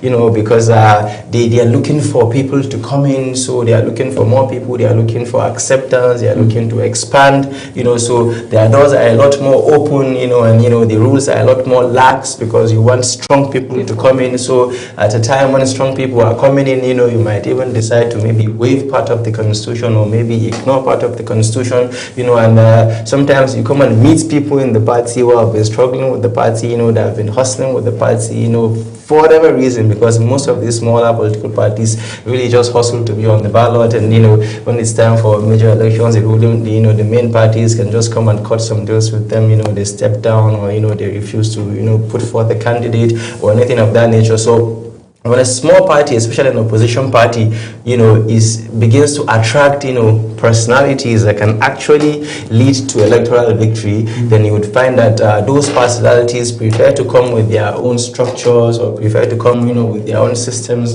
people that they trust, and obviously they come and meet some people who, seeing the potential dividends that comes with these people coming into the party, would want to also maintain, some, relevance and stance in the party, and before you know it, it leads to full-blown internal problems, and that is why opposition parties are a lot more vulnerable to internal problems. But when you look at other small parties where major politicians are not particularly attracted, you find that they really have solid structures, even more solid structures than every other party, even than the ruling party, because it's just, in fact, they are looking for people and nobody really is inclined to join because they don't look like they are geared towards electoral victory. So it's usually parties, because all the parties that you have mentioned, PDP, LP, SDP, ADC, are parties in the last few years with the potential to actually win elections.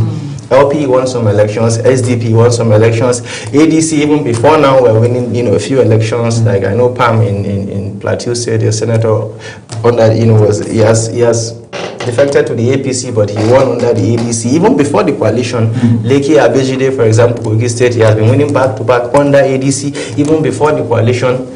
At that time, the problem wasn't as pronounced, but because they were winning elections, they also had their problems. For example, in 2022 with Chukwuka Moye, Professor Kingsley Moghalu, Kachiku, all vying for the presidential ticket. It was simply because, the party was actually winning elections. I said, yes, so for parties that don't win election at all, you would NMPP, for example, if one also didn't go to NMPP, you would never find them in these issues.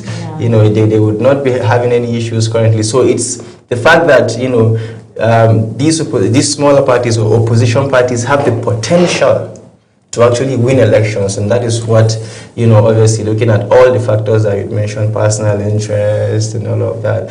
Personal interest is really the major, but then obviously failure to comply with the constitution of the party as well, which obviously, stems from personal interest, because sometimes the clauses in the constitution does not really favor the new entrants, so they have to find a way to go around it, and that is why opposition parties are more vulnerable. But for every opposition party, immediately they become the ruling party, you find that they become a lot more stable.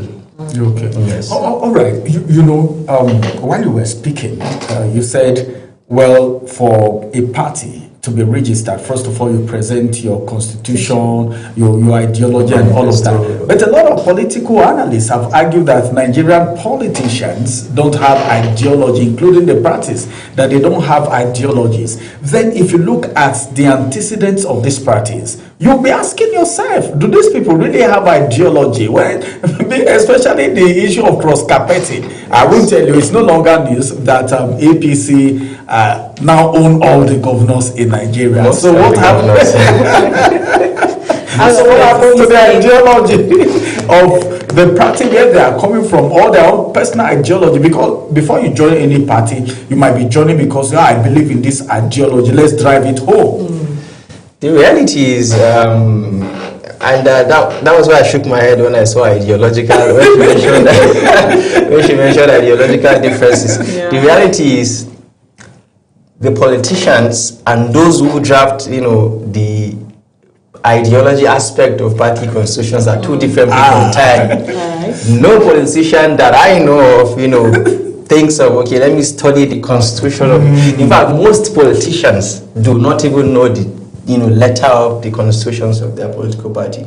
So we would be deceiving ourselves if we say that any of these political parties, maybe a few of them, maybe the PRP at some point, was driven by ideology at some point, but really most of these political parties aren't driven by any, staunch ideology. But outside of that, I once did a comparison of the PDP, the APC, even the PRP, the ADC, the SDP constitutions, and I promise you 90% of everything is the same. We would provide water, this and that, it's people-based, electricity, would ensure internal democracy, but it's not as if they have any distinguishable ideology in terms of what is contained in their constitution. That is just the reality, and that is why it's difficult to ascribe ideology to any political party. So I feel like ideology is mostly individual based, as it is in Nigeria currently. Like Peter Obi, for example, what his ideology is. In the last election, it was consumption to production, and that he's shrewd. We do not give shishi. So that you can say that is his ideology. The Kwankwaso, for example, is really people-based. The poor man's child. He should also have an equal opportunity. It should be down up, right? So that is his own ideology. Atiku, for example, has postured to be a Democrat, and if you see everything that he does, it's about being democratic. He goes to court, he allows the court to, in some of his interviews, he will tell you that he has never interfered with any court process. He allows the court. He took Obasanjo to court as a vice president. He allowed the court to do its thing. If you look at his covenant of the last election, it's really constitutional based. He wants us to go back to constitutional purity and democracy. So, but rarely do this ideology converge in the manifestos or in the what is it called of the political party, the documents of the political parties. We even find that the drafting committee of all these political parties not you would not find the politicians themselves in the drafting committees of the constitutions of political parties.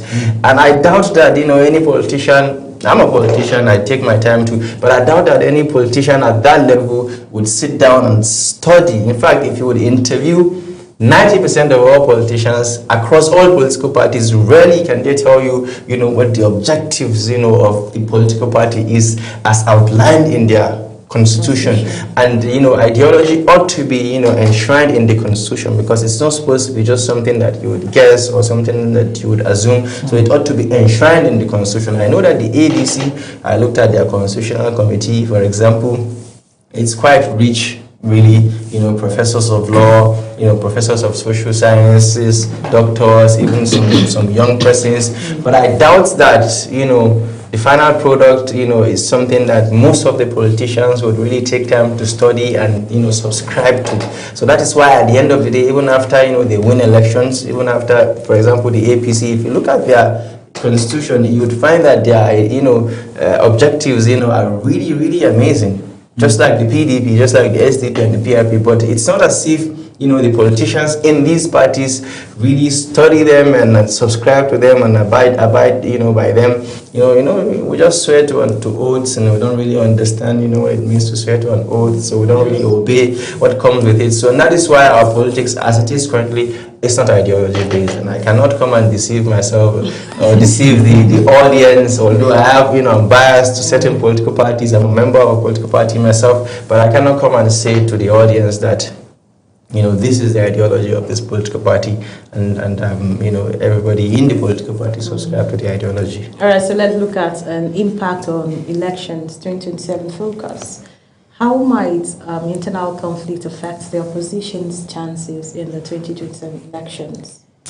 Well, the thing with Nigerian elections is obviously it's not ideology based, so it's sort of as if the citizenry, will look at, the internal dynamics of a political party and claim that, okay, if a political party does not have a strong internal democracy, then it shows that they cannot have, they cannot, instill democracy even in the wider country. But the main thing, I think, if you look at what happened, post INEC's decision regarding, the Court of Appeal case that ADC and Nafi Bala involved in, you would see that a lot of Nigerians have now become more sympathetic to the ADC. And so if they are able to wade through these legal tussles, and I believe they will, and appear at the ballots, you would find that sentiment is going to really apply to them, maybe apply in their favor. So I think that internal crises have the danger also of nullifying whatever it is that a political party does. It has happened, I think, for PDP in Adamawa State. It happened, they went into elections because they had, some internal issues that went to court. Even after winning the elections, the entire structure, lost out. From the senators to the House of Assembly to the House of Reps, all of them lost out. Elisha Abu was referring to it recently as well. It happened in Zamfara State as well.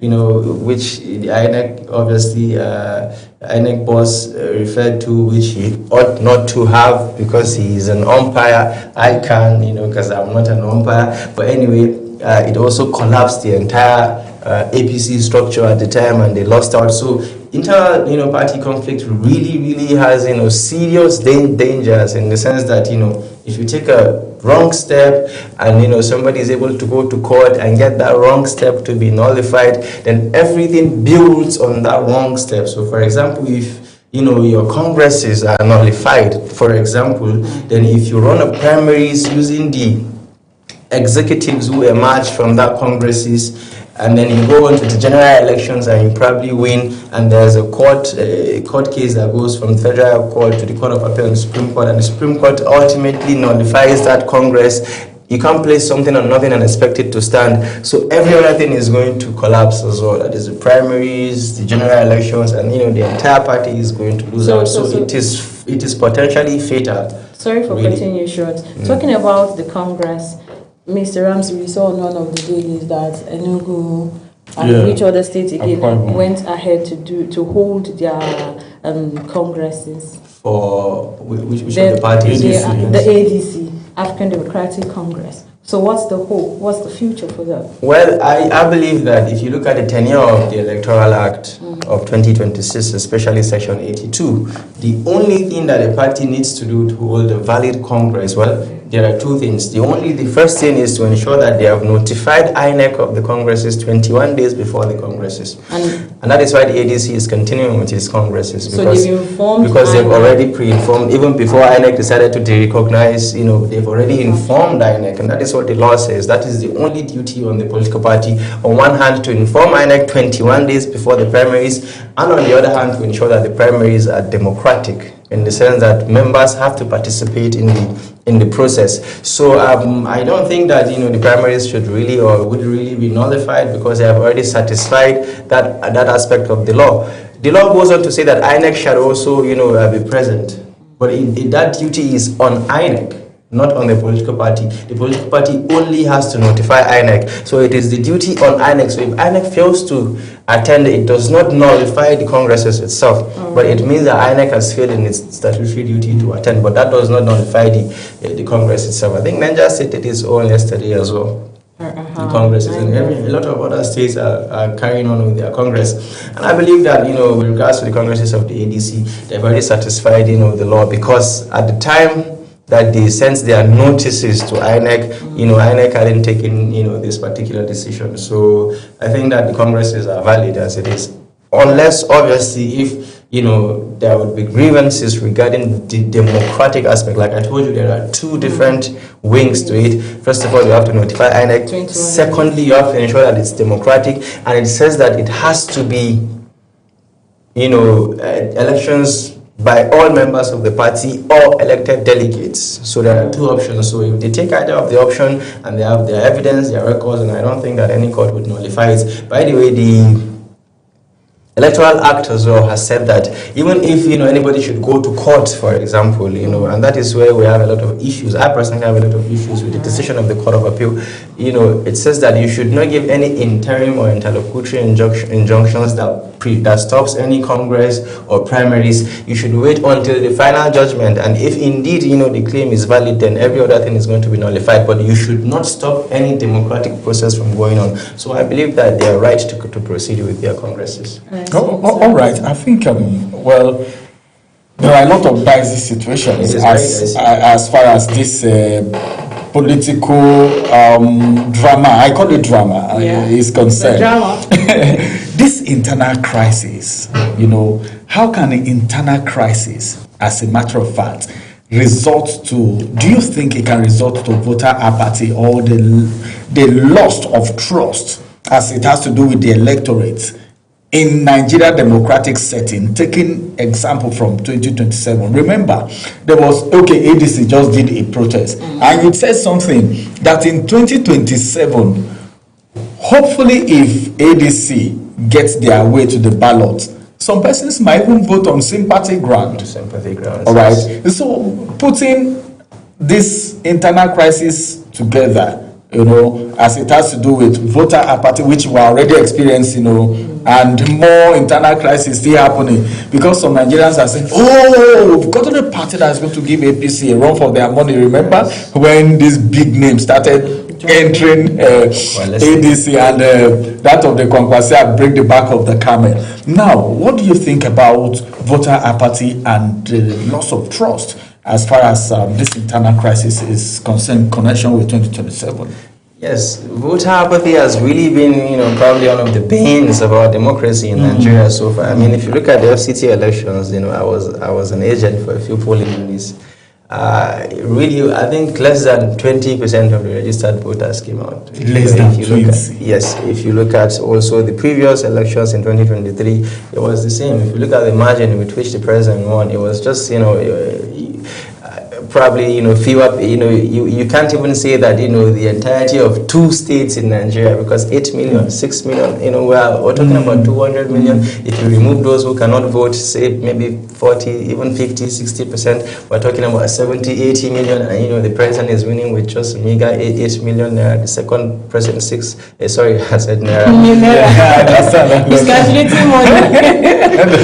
8 million votes. The second person 6 million. The third person 6 million. So collectively it wasn't even more than 20 something million. So that is really a problem. The voter apathy is really pronounced. But I think that this voter apathy thing is even more pronounced in you and I, sadly. Those of us who feel we are educated, to an extent, and we understand the problem. So in the grassroots, for example, really absolutely nobody cares about what is happening between Nafi Ubala and David Mark. I'm telling you, the grassroots activities are just continuing every other day. So it's you and I with a little bit more, educated consciousness who understand the issues. So and it's you and I who can, make the decision and say that if they are having, these internal issues, why should I even worry and go to the ballots, go to the booth and vote for them. If they can't take care of the internal issues, how are they going to take care of, the issues? But at the end of the day, people are going to emerge, and whether you like it or not, they are going to make decisions that would affect your life. So I do not think that this, would translate to voter apathy at the grassroots, because they are not that informed or that connected to whatever it is that's happening at the Federal Court, the Court of Appeal, and the Supreme Court, right? Especially, because the media just likes to, the way the media reports court cases is very unfortunate. I think that media houses should really have lawyers, that would help them cover those aspects of, what happens in courts, because the media will say one thing, and if you are in court, you don't understand that is not the thing at all. Especially if you are. Because we are still in the media premises. Can you give us one? Provide one report that the journalists or the media people did.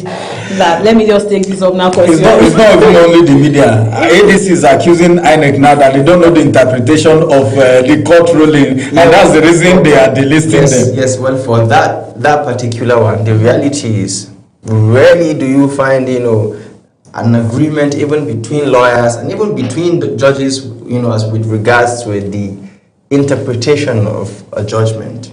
Our judgments sadly are not as clear and direct as they should be. So you would find even in the legal court, as we've been arguing about this for the past 1 week, and it's become so intense, and you find even judges, even former judges giving their opinions, and normal, young lawyers and senior lawyers countering it. Look at you. I'm sure you saw the NBA's position. A lot of lawyers have been trying to counter the position.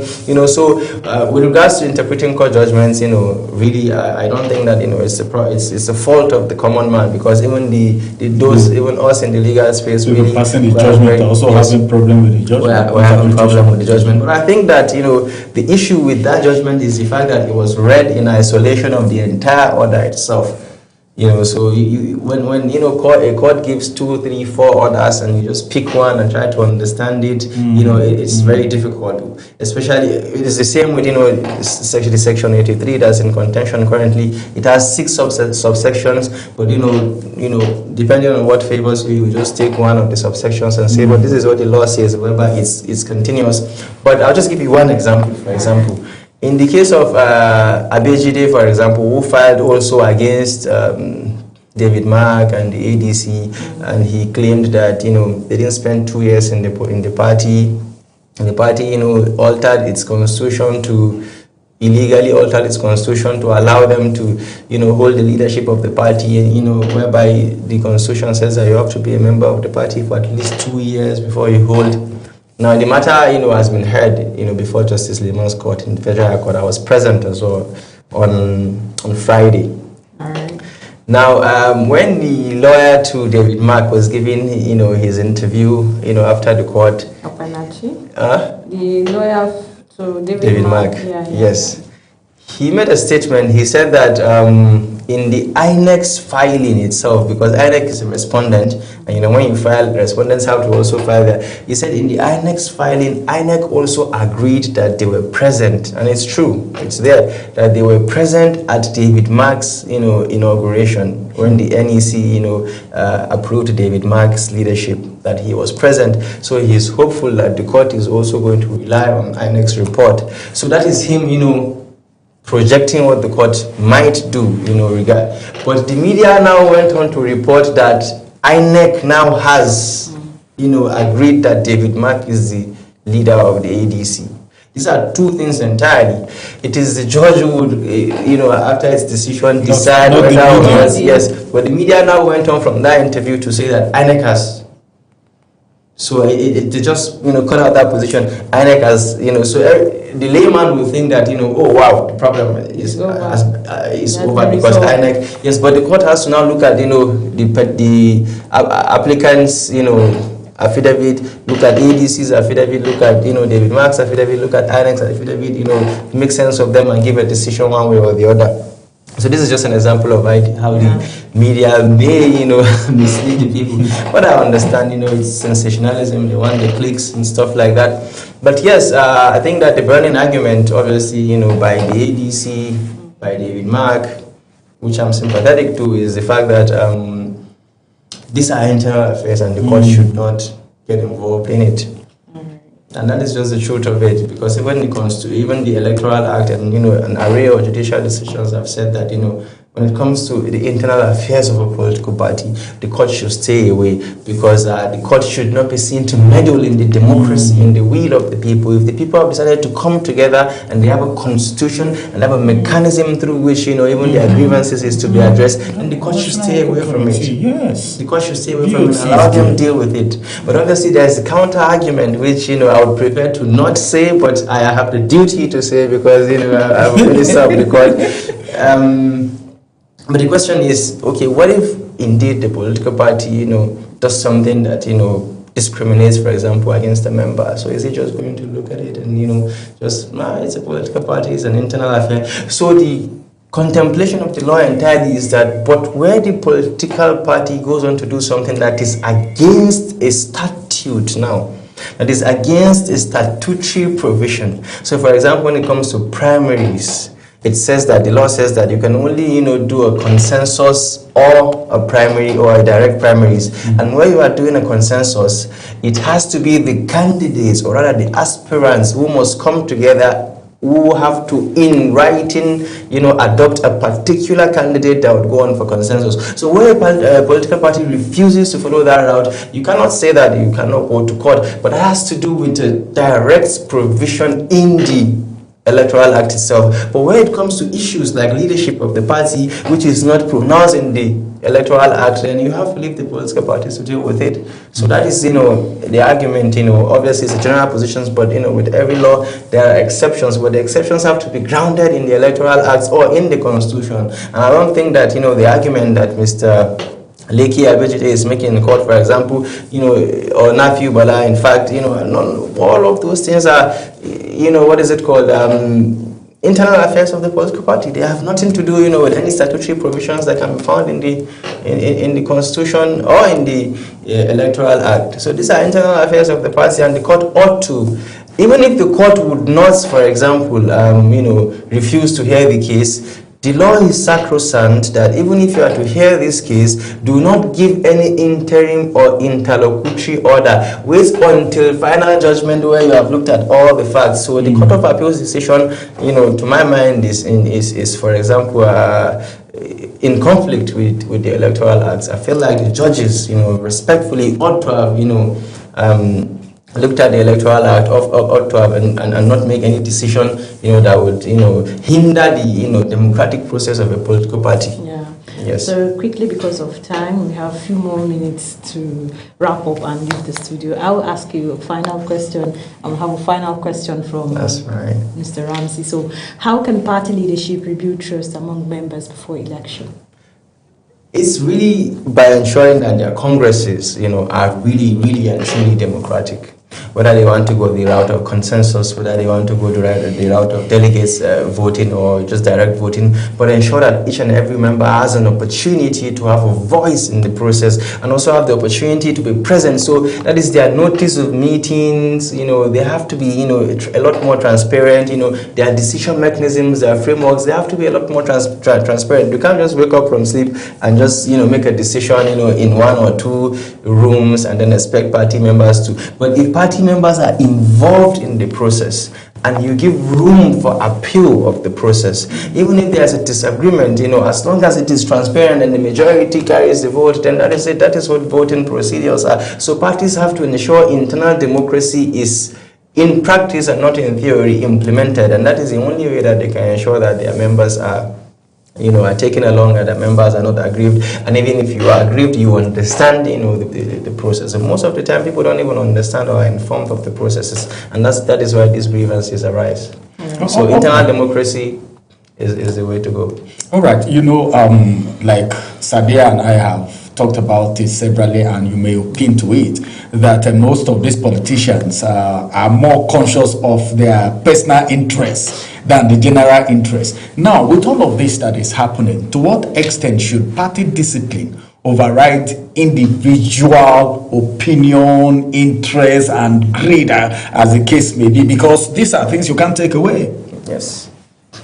So that is why it is very important to ensure that the process that leads to a party leadership is democratic and it's not an imposition So because if I'm able to bring the chairman of a party, or to bring the secretary of a party, or to bring the organizing secretary or the legal advisor, then naturally is going to answer to me. Sure. But where it is a democratic process, everybody who is, who wants to contest for maybe the chairmanship of a party, you can come and buy your form, and then you can go around, party members, politicking and, doing your permutations and ensuring. And if, they do it, transparently and openly, and you are voted in, then you do not have any particular bloc or any particular person you are answerable to. Parties are stronger, they ought to be stronger than candidates and aspirants, whether you win elections or not. So, but where it's the candidates and aspirants who,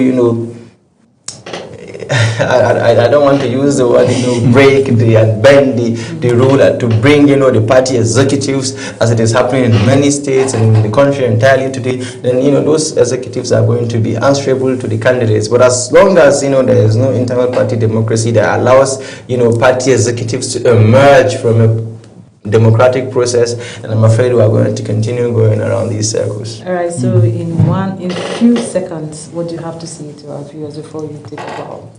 Yes, so democracy cannot thrive, where only one party, is strong enough to produce candidates.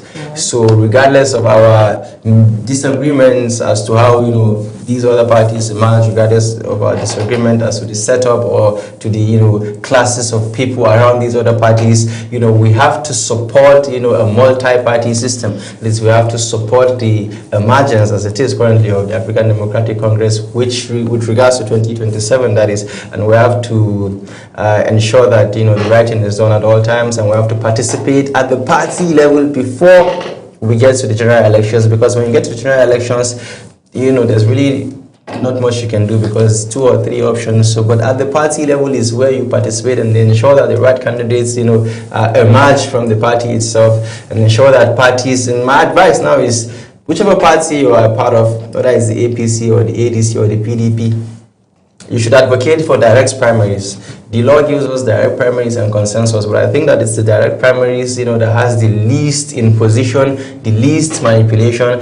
I'm not saying that it's free of manipulation or maneuvers, but it's the least manipulations. When it comes to consensus, it's so difficult because it's difficult to say that all members of a party have agreed for a consensus process. So what happens is, the power brokers will just go, in 1 room, 2 rooms, and agree to a consensus and impose a candidate, and then come and say that is the agreement of the party. So all party members, especially out of the African Democratic Congress, because I've seen a lot of youths come out of the ADC, for a lot of offices, it's really, really amazing, especially in my state, Niger State. You're from Niger State as well, right? Yeah. I'm sure you can see the array of people, running for House of Assembly, House of Representatives. It would be unfortunate if we do not allow these people, to at least test their, popularity, during primary elections. So it would be unfortunate if we allow the parties to impose consensus decisions on them. All right, so thank you very much. As we wrap up today's episode of the program, we want to sincerely appreciate you. It's my pleasure. It's really my pleasure. Legal practitioner, for being a part of a program, Global Morning, Global Television Weekend Edition. You refuse to mention that I'm also a politician in Chanchaga. All right, a politician. Chanchaga is a local government area, one of the local government areas in Niger State. So he is also contesting. He's a politician. Thank you. So he is a lawyer and also a politician. And it's cool. It's cool. So you see that was why I said, Mr. Ramsey, you too should. Yeah, but I have to say about a thing about that just finally, because many people have a misconception as to why you're a lawyer today, you're an activist tomorrow. The Constitution literally gives you the right to participate in all of these fronts. We are citizens, we are the people, so it's not this or that, you participate in all of it. All right, so the future of Nigeria lies not only in the hands of politicians, but in the collective responsibility of its citizens. Thank you. All right, so from me, I'm saying thank you for watching. And by staying safe. If you miss any part of the show, you can catch up full episode on YouTube using our Global TV NG. Join us again next time for more insights, more voices, and more stories that matters. I am Sadia Yakubu, and I am Ramsey Enoch about the papers. Yeah. So on behalf of the entire production team, thank you for watching. Bye for now.